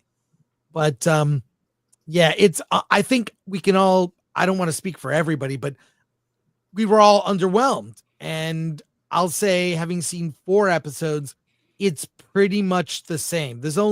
I'm gonna watch the whole thing because I only have 2 more to see, but I gotta say I'm just not really. I'm not there, and as we've seen with shows like Penguin, I mean that show gained more viewers every week, continued to gain momentum. Probably the best, if not the best, TV show of the year, period. And you gain viewers, you lose them. We'll find out. Final thoughts before we go to super chats. Elaine, I'm pretty sure you're gonna finish, and I will watch your videos, all of them, because I do that. So. Yeah, I mean, there's things. I don't know if I'm going to do like a straight up review. I just mostly like to look at it from like topics, and what really interests me is Desmond Hart, and there are things that seem interesting when it comes to the God Emperor of Dune, and what this could possibly mean when it comes to Desmond Hart's plan and how this will impact Manchester. So I may do like just subject videos of things that I'm most interested in. So I don't know. We'll see. But yeah. Cool. Anyone else? Final thoughts before we go to supers? Yeah, I'm not impressed. I'm gonna wait for. Well, wait, you missed that, Cut Alan. out. Go ahead. I'm not impressed. I'm gonna wait till it hits streaming. Yo. Oh, man. you know what, I'm just going to end it with, look, I think unlike the Acolyte, I think there was a sincerity here in trying to make a decent show. I think the show is way too competent for me to say it's awful, because I mean it's well put together. I mean, I'm not going to take away from that. Like I said, the costuming, the acting, like there's a lot of good things going for this show, other than the fact that I'm not interested. But again, I might not even be the target audience, right? And that's what I mean when I say they should have leaned heavier into the lore for hardcore fans, because I think they would have been the ones to champion the show. If you're trying to reach normies and something this complex, because honestly, I don't think there's any sci-fi more complex than Dune. I don't. Like, I don't think there's any sci-fi written that's more complex than Dune. If you're going to do something that complex, gear it towards the hardcore people, right? Don't try to lure in normies. Because here's the thing. If the hardcore people are excited about it, normies will start to jump on. But the way they went about it just wasn't right. Yeah. I almost wanted to say Warhammer, but that's not more complex. It's just more expansive. It's expansive, It's just big. Foundation's pretty close, though. Yeah, but it's pretty complex too. But yeah, I will keep watching, but honestly, more for the Travis film. Okay, I like that guy from Vikings and the Raised by Wolves and all that. But Elaine, to Dante's point, Elaine did more to make me excited about potentially what we could see than anything they actually conveyed through that episode. They should hire me. They should. Yeah. They should, if anyone was watching or had connections. Yes. All right, let's go to supers. And if we have time, I have one last topic we could discuss, but we'll see how good of a job Badger does. It's been challenging. Red French Moon, member for 10 months. Happy Monday, everyone. Nice panel. Appreciate that. JWT 6577 for 5 carts and horses. DC, the Superman movie still has to not flop like everything you do. It's going to flop, by the way. I don't know if I agree with that. I think it could do really well. There's a lot riding on it. You're right about that, but I think we'll be surprised. And apparently I do too. There is a trailer and they're waiting for timing to drop it. I mean, the latest they would do a trailer is the Super Bowl, which is February 9th next year. Maybe before Christmas, a trailer will drop. We'll see. I heard Christmas Day NBA day is going to be. I've heard that. Yeah. Well, Warner Brothers just secured their NBA deal that they've been having a fight over for a while, so that'd be a good time. At the very least, we'll get a teaser. Is that where they do those dumb things where they integrate NBA stars with like the content and it feels so off? You're like, what are you trying to do? It's whenever I see those promotions, they just show the trailer. So anyways, by the way, I may be against Gunn a little bit, but I believe Robert and Chris are going to correct. Everyone will love Superman. I think the real question will be, who does he cast for his Batman and all the other things he's had lining up? But yeah, I think Superman actually do all right. Yep. Matthian, for 200 Corona. Hale. I have always found Superman a bit boring. He is too overpowered. Maybe it is because Superman is very American culture. You should watch Superman and Lois because they do a great job of portraying what Superman should be like. You should watch anything Superman because only the people that say he's too overpowered are the people that haven't really gotten into the great stories to show how, regardless of his power, that's not what makes him compelling. Him being raised in Kansas as a good old American boy, truth, justice, the American way is what leads him to being magnanimous enough to be a superhero for everyone, to spread that ideal. Go America. Yeah. God bless. William, member for 4 months. Gummy should poll the fans on which of the 4 projects they'd want to see first, but studios ignore fans. Yeah. William for 2, Gunn, not Gummy. Honestly, I thought it was your nickname for him, and I was fine with it. Gummy. Well, I will say this: like, I love how Elon on X has been like, "What do you think we should do?" And then he just goes with the vote. Like, if James Gunn did that and said, "Should I do this?" Like, just see what people say. I really think social media is great for, the town square getting opinions and consensus. But I also think that Gunn understands how important this is to get it right. He has to Yeah. get this right. Like, there's no way. If he doesn't get this right, there's no more DC. That's It's right. over. Yeah. Yeah, The other part completely too is over. you don't always want to be spoiling your potential pitch with an audience vote. Yeah, I mean, one of the The things that tyranny of like the is- majority. Yeah. Use it as a guiding consideration. Yeah. Yeah. Considerations. Yeah. Well, I mean, it's just like, do you want me to do a Batman movie? It's like, oh my God, James Gunn is doing a Batman movie. Maybe he wasn't, but he's just putting it out there. It's like that kind of ruins the surprise. I mean, the announcements themselves that they do like a year, 2 years out before the movies even show up already kind of damper the anticipation. If he asked, do we want a Batman and Robin that Robin is Dick Grayson, or Batman and Robin that Robin is Damian, everyone would have said Dick Grayson, and he would have ignored us. So it's just do what you do and then back it up when you do it. Red French Moon for 5. 250 millions. The Rock missed out doing big budget. He should have made his name on a Canon style 80s movies with great stunts, but small budget. Yeah. Razor Burn for 2. Chris, where did you get the sweater? Must have. I'll tell you, from shop.legendary.com. And I even bought the sweatpants. You see the Chani Which I- when I figure on worked out. discount? Yeah. Yeah, I always look for a discount code. Always There you Google go. discount code. $7. I got it here. I can't find it right now, but I don't. I'm not plugging. I mean, I don't care. But that's where. Yes, I'm a Dune fan. I got the Dune Christmas sweater, so don't judge too harshly. Nandy O, member for 3 months. Lore explanation was fire. Dialogue and story is ass. Yep, Elaine, you should work on these shows. You should.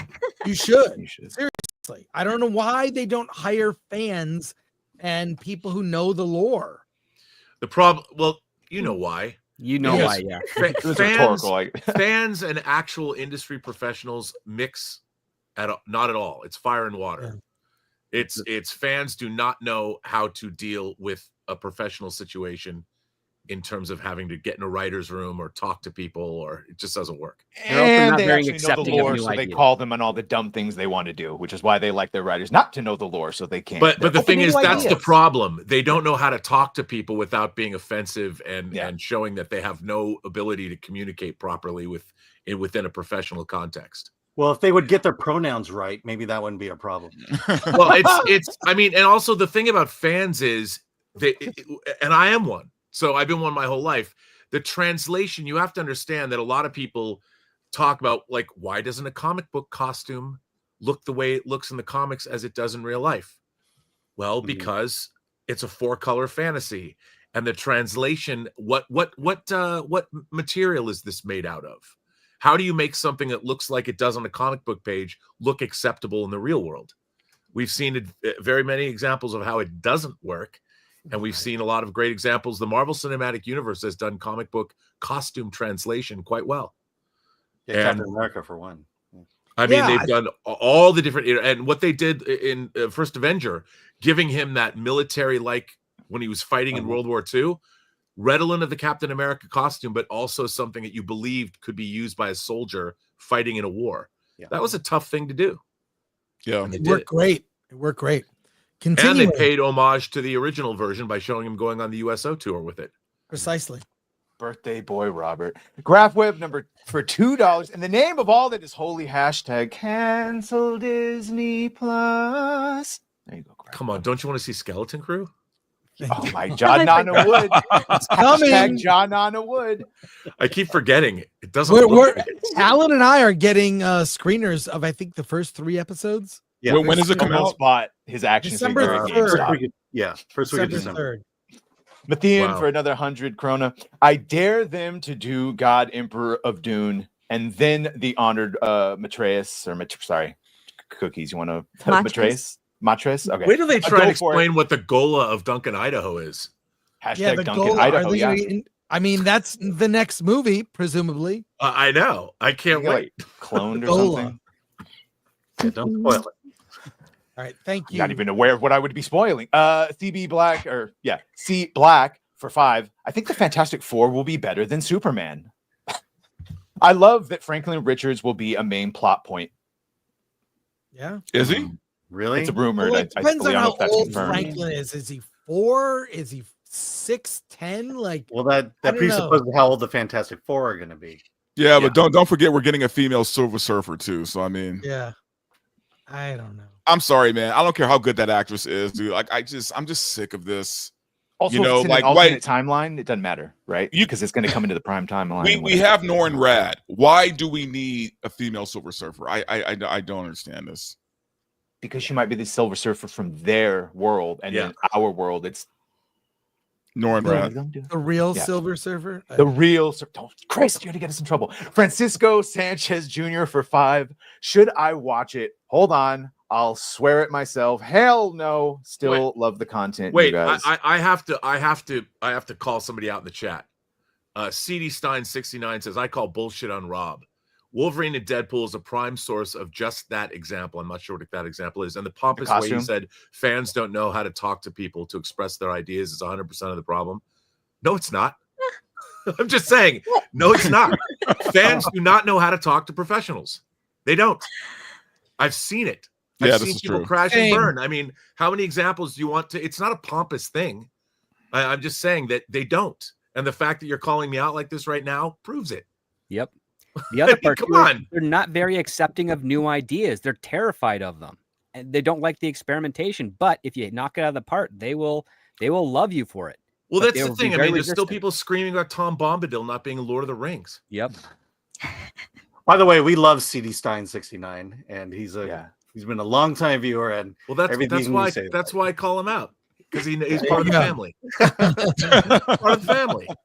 All right. Matt Dicker and Thanksgiving. Who are we? By the way, I'm sure Robert would also concede that many professionals don't know how to talk to fans either. It is a two-way street. Actually, there's a it's not, smugness. though. It's not. No, it is though. Professionals don't have to talk to fans. You sure fucking do, which is why they keep failing so bad. I'm sorry. No, they I'm don't. sorry. Okay. But I mean, look. Here's the thing. I think that the thing is, we have seen a world. Which Ron Moore began this when he started going on AOL forums, talking about. He was talking about Star Trek. That was really cool.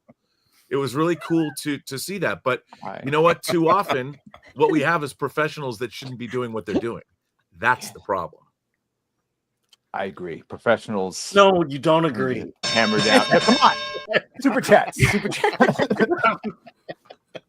I thought you guys were in a fight. Oh, come on. What's the fight? Look, Come on. I agree that the dialogue should be respectful, but come on. The professionals speak Thanks for down being to the part of the show, fans. Matt, They dismiss valid criticisms or ideas, and I think that's where the alienation comes in. Well, but I'm always going to take the side of the fans here, but I am going to say I don't think the average person understands that you need to cut things from movies. You need to cut things from TV shows. You have to do adaptation. Not everything could be added just because you're a fan of the material. I get that, but on the same token, I get it as a fan. I understand. I do. Well, fans don't understand that, a movie is a movie, a TV show is a TV show, a book is a book, a comic is a comic. They're different mediums, and one does not necessarily always translate smoothly over to the next one. So there's certain things that are just not going to make it into your favorite movie or your favorite, from a comic book to a movie, or, and vice versa. The adaptation process is very, tricky, because you watch a movie, it's not the same as reading a book. So yeah, a lot of stuff like, I hear this about Harry Potter all the time. Hey, how come all of these various characters that are in Harry Potter books never made it into the movies? Yeah, because it's going to be difficult to put everything that's in the Goblet of Fire, trying to put that into a movie. Now maybe they'll be able to pull it off with the TV series, but it's just difficult. And a lot of fans don't understand that. It's just a hard process. What we're seeing now, what fans are seeing now, is that the people that are in charge of these IPs aren't doing their homework. When the thing now is fans are way ahead of the professionals that are working on these IPs. And the question is, why did these people get hired to work on IPs when they clearly they haven't done the homework? Or not They haven't done the bare minimum of homework. I mean, fans have spent years, if not decades or lifetimes, studying these things, whether it's Doctor Who, whether it's James Bond, whether it's Star Trek, whether it's Lord of the Rings, whether it's Star Wars. And then we see these professionals get hired because they, on a corporate spreadsheet, they look good. But when they actually in practice are assigned to these IPs, they don't take the time to learn about them.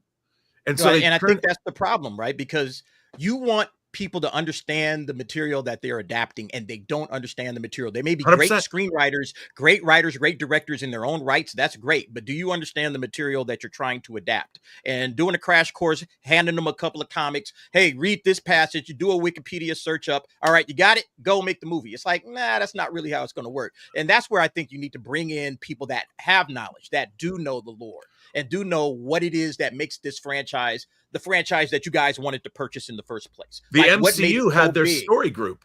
They had a story group that worked on the Infinity Saga that was made up of comic book writers that knew the lore, that were informing the screenwriters and informing the conception of the films. And then they got rid of that story group.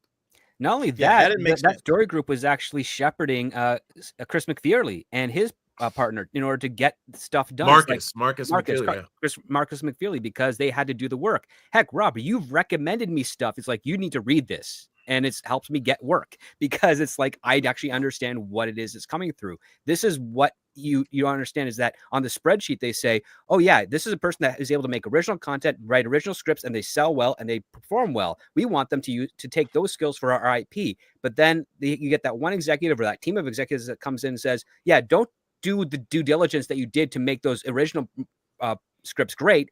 Just, cover the basics and then do something original on your own. But that's not how screenwriting is. Every assignment that you get comes with, you have a pitch based on a cursory understanding of the knowledge. And then once you get that pitch, it's like, now you hit the books. Now you start reading. How does this work? How can I make this pitch fit in line with what's already been established? How do I target the specific groups that this is going to be marketed for, so that marketing knows how to sell it? And how do I make sure that I fit in line with what the production wants and what the director wants to reconcile this all? You have to do the legwork, and there's a reason why on average it usually takes a minimum of 1 year to 2 years to do one solid draft of a screenplay, because you have to do the legwork. And if you don't do the legwork, which Dave Callahan, who is a notorious assignment writer who just pumps crap out all the time, and he's not getting work anymore nowadays because people have seen the forest for the trees. He was the type of guy that was doing that before. He's the one that gave us the Mortal Kombat, the Wonder Woman 3, the Wonder Woman 2. He gave us Shang-Chi. He had all these ideas that were good pitches, and he dropped the ball on the execution every time because he just didn't put in the legwork. He was just pumping them out because he was a hot item at that time. And can we hire Elaine? So I say real quick, started because fans don't know how to talk to professionals and vice versa. Sorry, can we hire Elaine? She's a fan. People have complained that Rob either needs to grow the beard back or I need to shave. So that we look more alike. So I'm saying, I don't know, like maybe will that be a poll? I don't know. We'll find out. It's a good question. Okay. All right. Back to reading supers here. I love a good Rob rant. I wasn't ranting. I love it. I don't care. Mattuine member for 18 months. Why did they use the same technology for 10,000 years? I'm trying to imagine a real world comparison in our history. Even the wheel and axle has evolved. But Elaine, isn't it like Star Wars, where after a certain point, the technology sort of stagnates because you've reached more or less peak, and then the only thing that changes is aesthetics? I mean, originally, just if you're going from how Frank Herbert described everything, it does indicate that there was a progression of human advancement, that in the wake of the purge of technology, which was very devastating, billions of lives were lost, that it just seems like that would be a natural thing, that it would take time for human society to reestablish itself and advance those human talents in the wake of the void that technology or computing technology left. So I can understand why it seems odd to me too, honestly, that basically all the elements are in play. I didn't see mentats though, so there's that, or navigators, but we know that I didn't see space travel either, but there is spice harvesting going on. So it's kind of it just showed them in not orbit. consistent. You can't really tell how they're Yeah, I would imagine that it would be different, that there would be a slow progression, but I don't know if that would be entertaining for people to see the hundreds or whatever generations of advancement of physical and mental abilities in the wake of that. So, but it is a bit jarring if that's where you want to set the series and all of the elements are basically in play already. Yeah, it is kind of inconsistent there. Plus, the wheel and axle haven't really evolved. It's still the same, two wheels and an axle. That's all. It's really made. It's made very well axe, but it's still an axe. Yeah, made Sean with different Sullivan. materials. Yeah. Yeah, made with different materials. Looks a little different, but same design. Sean Sullivan for $1.99. Did you watch the Batman Beyond fan film on YouTube? I have not. There's a pretty decent live action. It's a fight scene for 10 minutes. That's what it is. Which is what most fan films tend to be. Yeah. Is it? So was it good? It's decent. It's kind of strange for an Irish half clone of Bruce Wayne to be Asian. I think. Wrong with Throwing that out there. Nothing wrong with that. Terry always looked Asian for some reason, even though he's, for reasons you find out, very not Asian. I see it as a physical upgrade. That's all. There you go. Shinotsky for $1.99. How many new writers know The Shadow or John C? I'm one of the few that actually knows The Shadow, John Carter, the Robert Howard works of Conan and Red Sonja and Solomon Kane. He meant like the archetypal The Shadow that Peterson keeps talking about. Magnum Norse for $5. They did make a recent movie with The What? Shadow. The Shadow film. Separate from the Alec Baldwin one from the 90s? No. They made that. So, okay. Mm-hmm. It's actually not that bad of a movie. No, Magnum Norse for $5. Current state of the Bene Gesserit. Why? I can't manipulate men and kill their babies. Why? That's pretty accurate, actually. Yes. Good one. Magnum Norse for 10. I want a simple explanation of the drama between the Harkonnens and the Atreides. Can I get that, please? They don't like each other. That's Elaine. Houses be fighting? Yeah, I'd say Blaine. Do you have videos on this already, or? Oh, and like at the start of the feud and stuff. The yeah. Yeah, I've talked. I have like over 100 videos on Dune.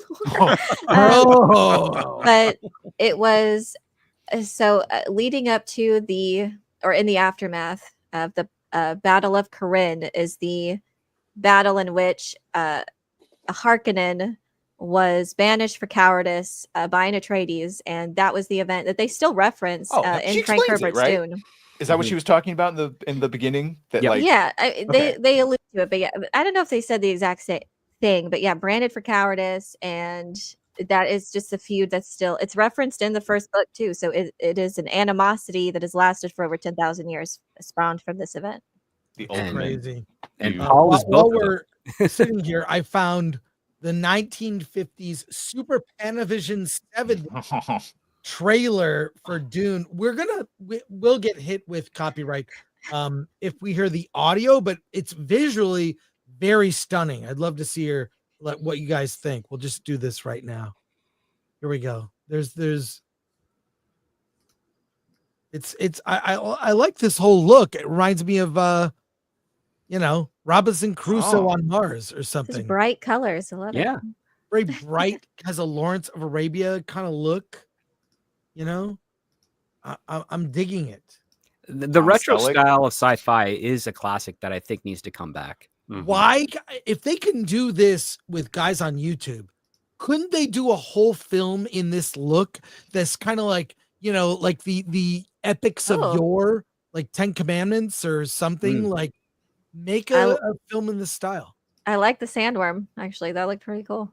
Yeah, I mean, I guess this will ultimately be used by people like Star Wars Theory, who can do like his like the Heir to the Empire stuff the right way. I don't mind this. I'm like, this is look, I have a whole playlist of things I've collected like this. I kind of dig it. It's the Revenge of the Sith swamp one was still disturbing. Yeah, that was good. But I love these sort of classic Hollywood star faces too. They don't make actors with these kind of faces. Casting directors like their cookie cutters. That's unfortunate. Yeah, that's the problem with Dune Prophecy. Everyone is sort of just the same sort of region of good looking. That I like. I gotta say, that's nice. Not complaining about that. I'm just saying they get, and because if you've cast anything, you get 50 good-looking people, the same kind of good-looking. I miss interesting faces like Humphrey I agree. Bogart. You know what I mean? Like Yeah. They call them character actors because they're not traditionally good looking, but I don't know. Last shot looked just like a shot from the TV show last night. Right. Anyways, continuing on with supers, we've got a lot of them here. We're not going to get to. Don't complain. I'll save the news story for next week. Let's get through these. We'll get to them. Okay, we did this We one got as Elaine spoke. Okay. Arrakis Central for 20 humans corrupted the Omnis AI core. Omnius AI core to try and enslave the rest of humanity, then put their brains in canisters and became Simics. I'm sorry, Elaine. The first Atreides was the son of the lead Simic. Omnis take fully over later on. Probably butchering those names. Like that. Thank you, Arrakis Central. I'm sure Arrakis Central has a YouTube channel too, so check it out. Mathean for another 100 Norwegian krona rather. So out of topic, but whatever happened to Baby Jane is an amazing movie. Interested in the panel's thoughts on it. Cymex. It's a great movie, but Out of topic. I'm a Betty Davis fan. Yeah, same. Yeah, see, she's another one with uncharacteristic good looks. Just those piercing eyes. Mhm. I mean, yeah, so any other thoughts? Anyone? Okay, moving on. Thank you. One more draft for $4.99. Script Doctor, what is your opinion on peer-to-peer script review programs like Coverfly X? Is that something amateur writers should participate in? Ooh, I have a big problem with the pay-to-play models of a lot of these screenwriting, quote-unquote, schools. Ideally, what I would pretty much suggest is look for the free blogs, look for the free Twitter accounts that follow and do screenwriting stuff. They are better to network with other amateur writers or professional writers. And if you form a relationship, you will be able to do, script exchanges where you can get peer-to-peer reviews and it doesn't cost you anything. Always be wary of anyone that claims to be a type of online school or some sort of program where you get to pitch or meet or network with somebody for a fee. I don't really recommend that. Like the services that I offer, it's just between you and me, and you keep and retain all the content and discussions of that yourself. So, I do these recorded sessions with clients, and you get the recording, and you can do whatever you want with it. You can share it on social media if you want. You can share it with your friends. You can make a video about how I'm an idiot regarding it. I don't care. You paid for it. It's yours. But if you want to do something with you have to build those relationships and colleagues. I would say look for screenwriting blogs and boards and get involved in the chat and learn and meet people that way. That's a better way to do it. Look for screenwriting discords. Those are free as well. You can get involved in that. Talk to people, better your skills that way. Coverfly, they have some free stuff in there. I would say take advantage of it, but don't try and have it to put a dent in your wallet. It's just not worth it at the end of the day. That's my recommendation. So no to pay to play, basically, because you'll probably just get taken advantage of. Exactly. Thean for another 50. Also worried about the new Stephen King It show. My favorite book. It's going to be infected by current day. Will it? I think the winds of change we've recently gotten what the winds of change have wrought. And I think current day is going to be looked down upon. There's been, Alan and I reported on it, where there's been kind of a purge where a lot of so-called what might be described as woke activists within companies are just because the industry is contracting, they're just not being brought on or retained. Yeah. And There's weirdly, an anti-inflammatory going on in Hollywood. Sorry, go ahead, That's why Alan. the swelling's going down. I was going to say that weirdly, there's word of that happening within the Democratic Party as well. Well, there you go. Well, and also writers are kind of, kick themselves in the ass with this whole strike thing. So the strike It's happening in video games too. the strike didn't help them at all. Yeah. I would say someone is going to make a didn't help the documentary. woke writers. It's helping the non-woke writers. They're the ones working. They're not complaining. Someone's going to make a documentary about the last 4 or 5 years and what happened. And Chris, it occurs to me, you already made a documentary. Maybe you should make something about the pop culture. My doc shift. does touch on that because I wanted the Attack of the Doc documentary to be timeless, not affected by current events, not affected by COVID. we didn't interview people and have masks on and all. I just was like, it's a timeless thing about an era. I wanted to exist outside of what's happening, so it would have some resonance. So there you go. That was a conscious choice on my part. Jason Webster for 5. True creativity requires talent, passion, hard work, and patience to produce something beautiful, memorable, and timeless. Fearless Wolf for 5. Do you guys think if The Acolyte had the same competent production values as Dune, would your opinion change?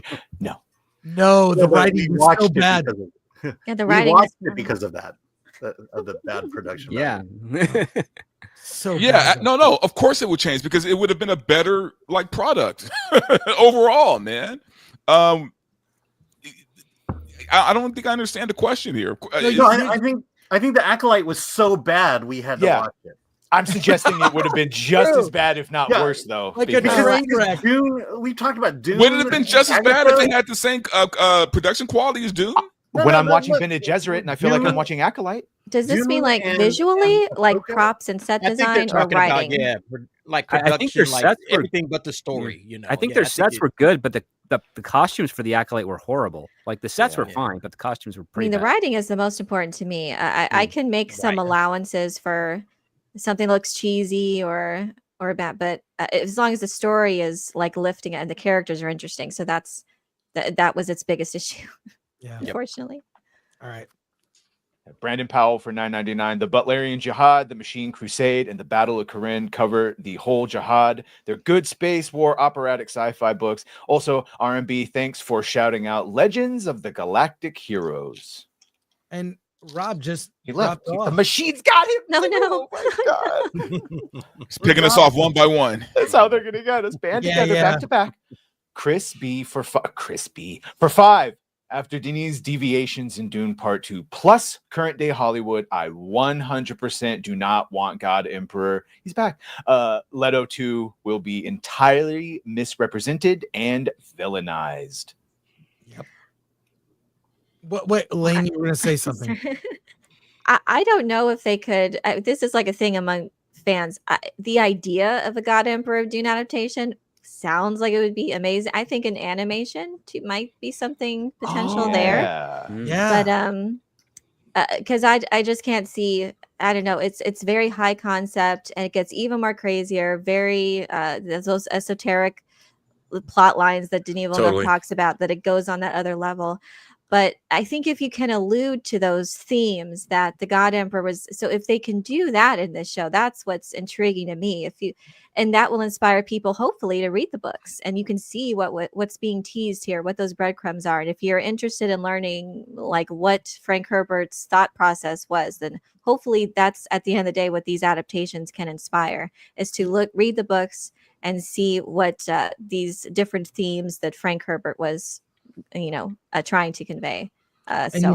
You mentioned God Emperor is animated. And one of the things that struck me when you reviewed Dune Part 1 and 2, we were talking about it, and you mentioned that you missed in David Lynch the weirdness. Like, Denis is pretty straightforward and not so weird, right? The sort of weird dream-like, whereas like the dreams as they're portrayed in Denis movies are like perfume commercials, The David Lynch movie was weird AF when I watched it. No, it was weird as the AF, and that was good because it was weird in the books. Like my imagination of what that could be, having over ODing on spice and having create visions. Like I want to see that, and God Emperor is all about that as he is going back into the DNA and kind of experiencing other lives and whatnot. You need like some that, weirdness. I mean, yeah. First book, you have Aaliyah, who was born already a Reverend Mother. So she already had all of those adult memories. So you have this little toddler running around as, a full Fremen wild Reverend Mother. And that would have been like really crazy to see. It's been adapted well before, that kind of craziness. And we saw in Arrival those aliens that made me think that he could do that very well with the Navigators specifically. Yeah. So that's why I'm hopefully we'll get to see them do this. You can't do Dune Messiah without it. You have to do it in Dune Messiah. Okay. Only a few more. We'll get through it. sorry, Elaine, we can't hire you because you have good ideas, but you're a fan and you don't know how to talk to professionals. Speaking of professionals, happy birthday, Robert Meyer Burnett. God. Hey man, I'm just telling you. I mean, Oh, no. it's fans. There's a reason fans are fans and professionals are professionals. That's right. No, I get that. I get that fans can be petty and we can be nitpicky and we can be like overly demanding. But I do feel like with Doom Prophecy, I feel like my criticisms are very much the same as just your average like general audience member too, is the same as y'all's and a lot of the critics reviews that I was saying, that the major problems I don't think really are with the lore. I think it's just with scenes that feel like it's disjointed and not really well presented and not conveyed in an entertaining manner. So that would be most of my notes. I even you have an agree. issue. I agree Yeah. with you 100%. All right, let's continue here. I'll tell you this though, Rob. I know what you mean because I've been at a Comic-Con panel in a big room where they allow fan questions. Where Oh my God. I've heard people gasp at the inappropriateness of some of the questions. How You know about what I'm going to a talking about. film festival when understand. people go up to the mic to talk to the filmmakers? Oh Yes. God. Yeah. Oh my I'm just God. saying. I saw that at I can only Sundance and it was cringe, man. It's painful. And Badger, I don't mean all fans don't know how, but I know. having gone to film festivals my whole life and science fiction conventions my whole life, it's rough, man. And I'm not defending those, man. I just want the small acknowledgments of the pretentiousness and the thing on the other side. That's all. I guess I won't get it. It's okay. It's like I said, if you're going to make something this dense, go all in, and then you do hire people like Elaine because you want to cater to the fans. So know your product, man. Like we talked the people that do, they can talk to fans. Yep. It's the people that don't that can't. Right. Those Kirksmen, they're great at talking to fans. I mean, we talked about why Terrifier did so well, right? It's because they knew exactly who their audience was, right? And I think if you're doing something this specific like Dune, you need to have those hardcore people in there to, make it where it's palatable for them to buy their tickets. Yeah. And then us normies will jump on after. Yep. Yeah, for them. See Black for 5. R&B, how do you feel about the idea of Children's Crusade storyline being used for Doomsday? So in Marvel Doomsday? I really can't speak to that because how much of it look, the stories they do, if they're adapting stories from the comics, they're so different from what they finally turn up being in a movie that I have to wait and see the film. I mean, I think it's great that they're even using a comic story as the basis, if that's true.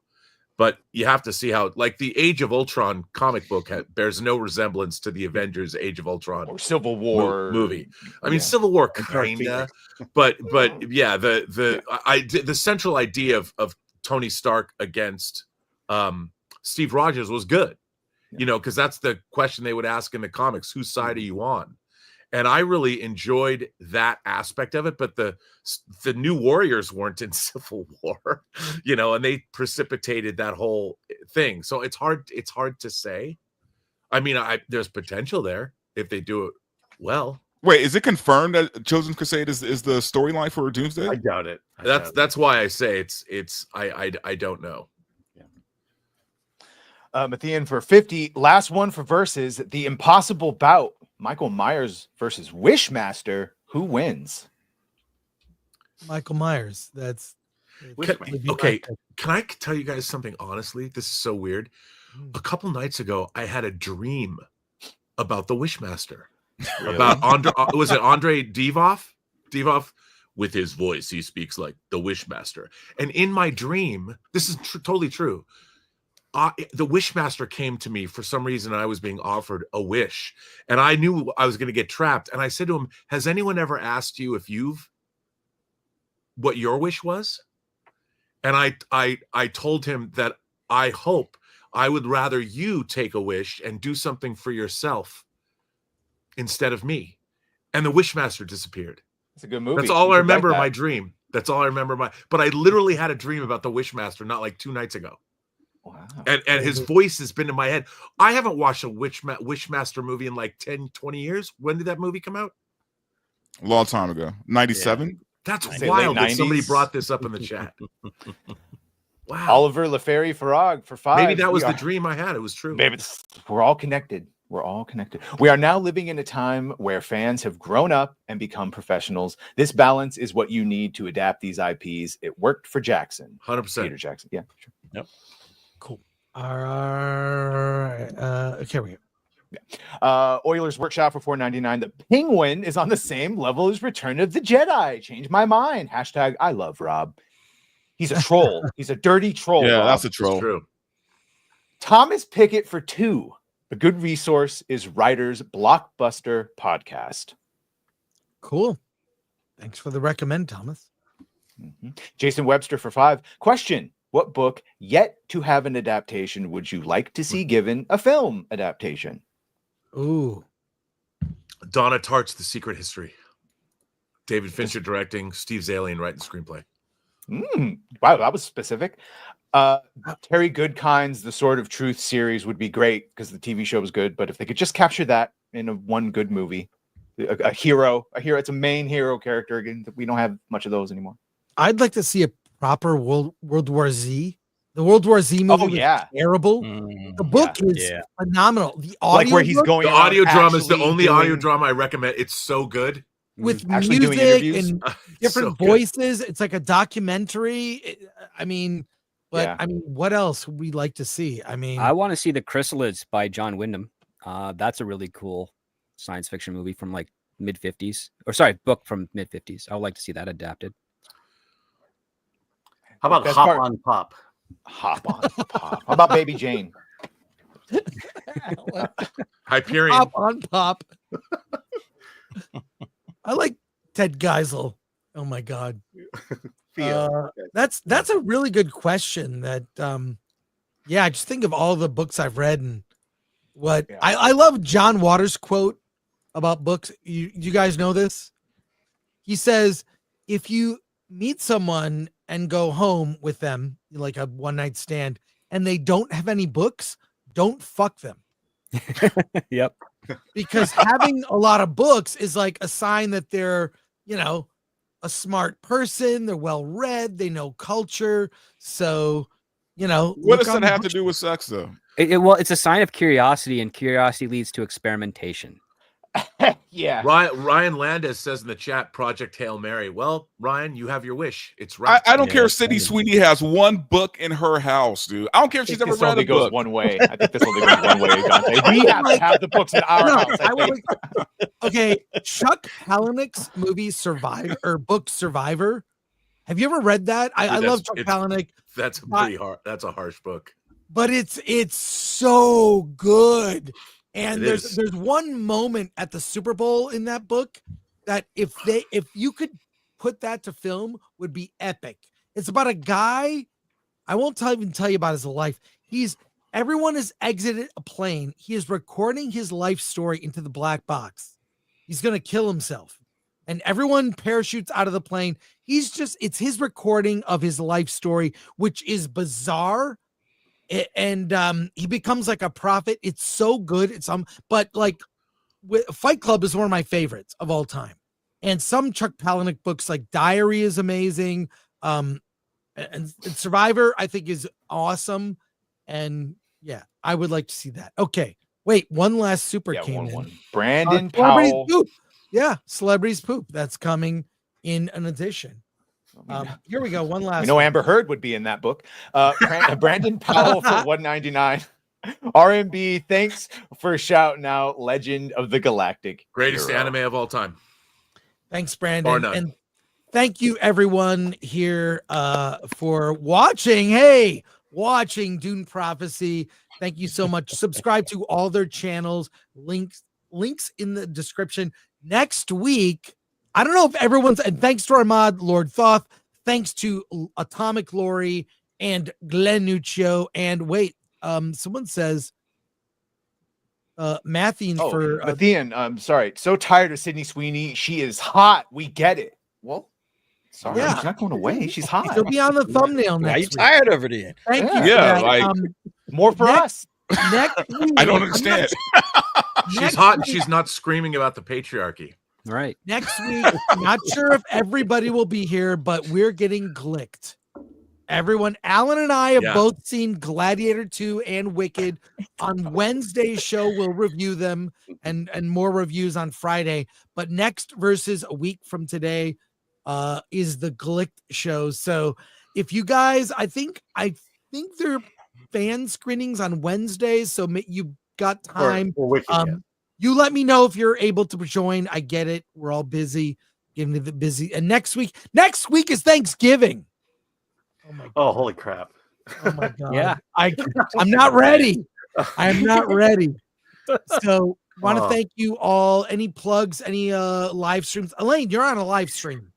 Yeah, I'll be going on Quinn's Ideas YouTube channel later. Really? I think it's in a couple hours. Oh, Quinn's Ideas. Nice. Great. That's one of my I favorite love YouTube Quinn's channels. Ideas. I love That's that one of guy. my favorite. Three Body Problem. I got into that guy. Really so cool. good. I've watched Quinn Yeah, for exciting. years, and obviously you for a long time, Elaine. So tell him we said hi. Yeah. He's I did welcome. Badger Cast later, but I'll be watching this, I guess, while I'm a stream snipe you. I guess we'll just watch instead of doing Yeah, anything. and there you go. Badger's got a stream. We got the link right there. So thank you, everyone. Again, we'll be back next week with Glicked. We're gonna Glick, I guess. Or is I'll it watch one Glicked? of those. One of those. I don't know. Glicked or is it Glicked. Wittiator? I mean, what is it, Alan? Glicked What is is a- The Wicked. As a Martin Short character. So Yeah. maybe.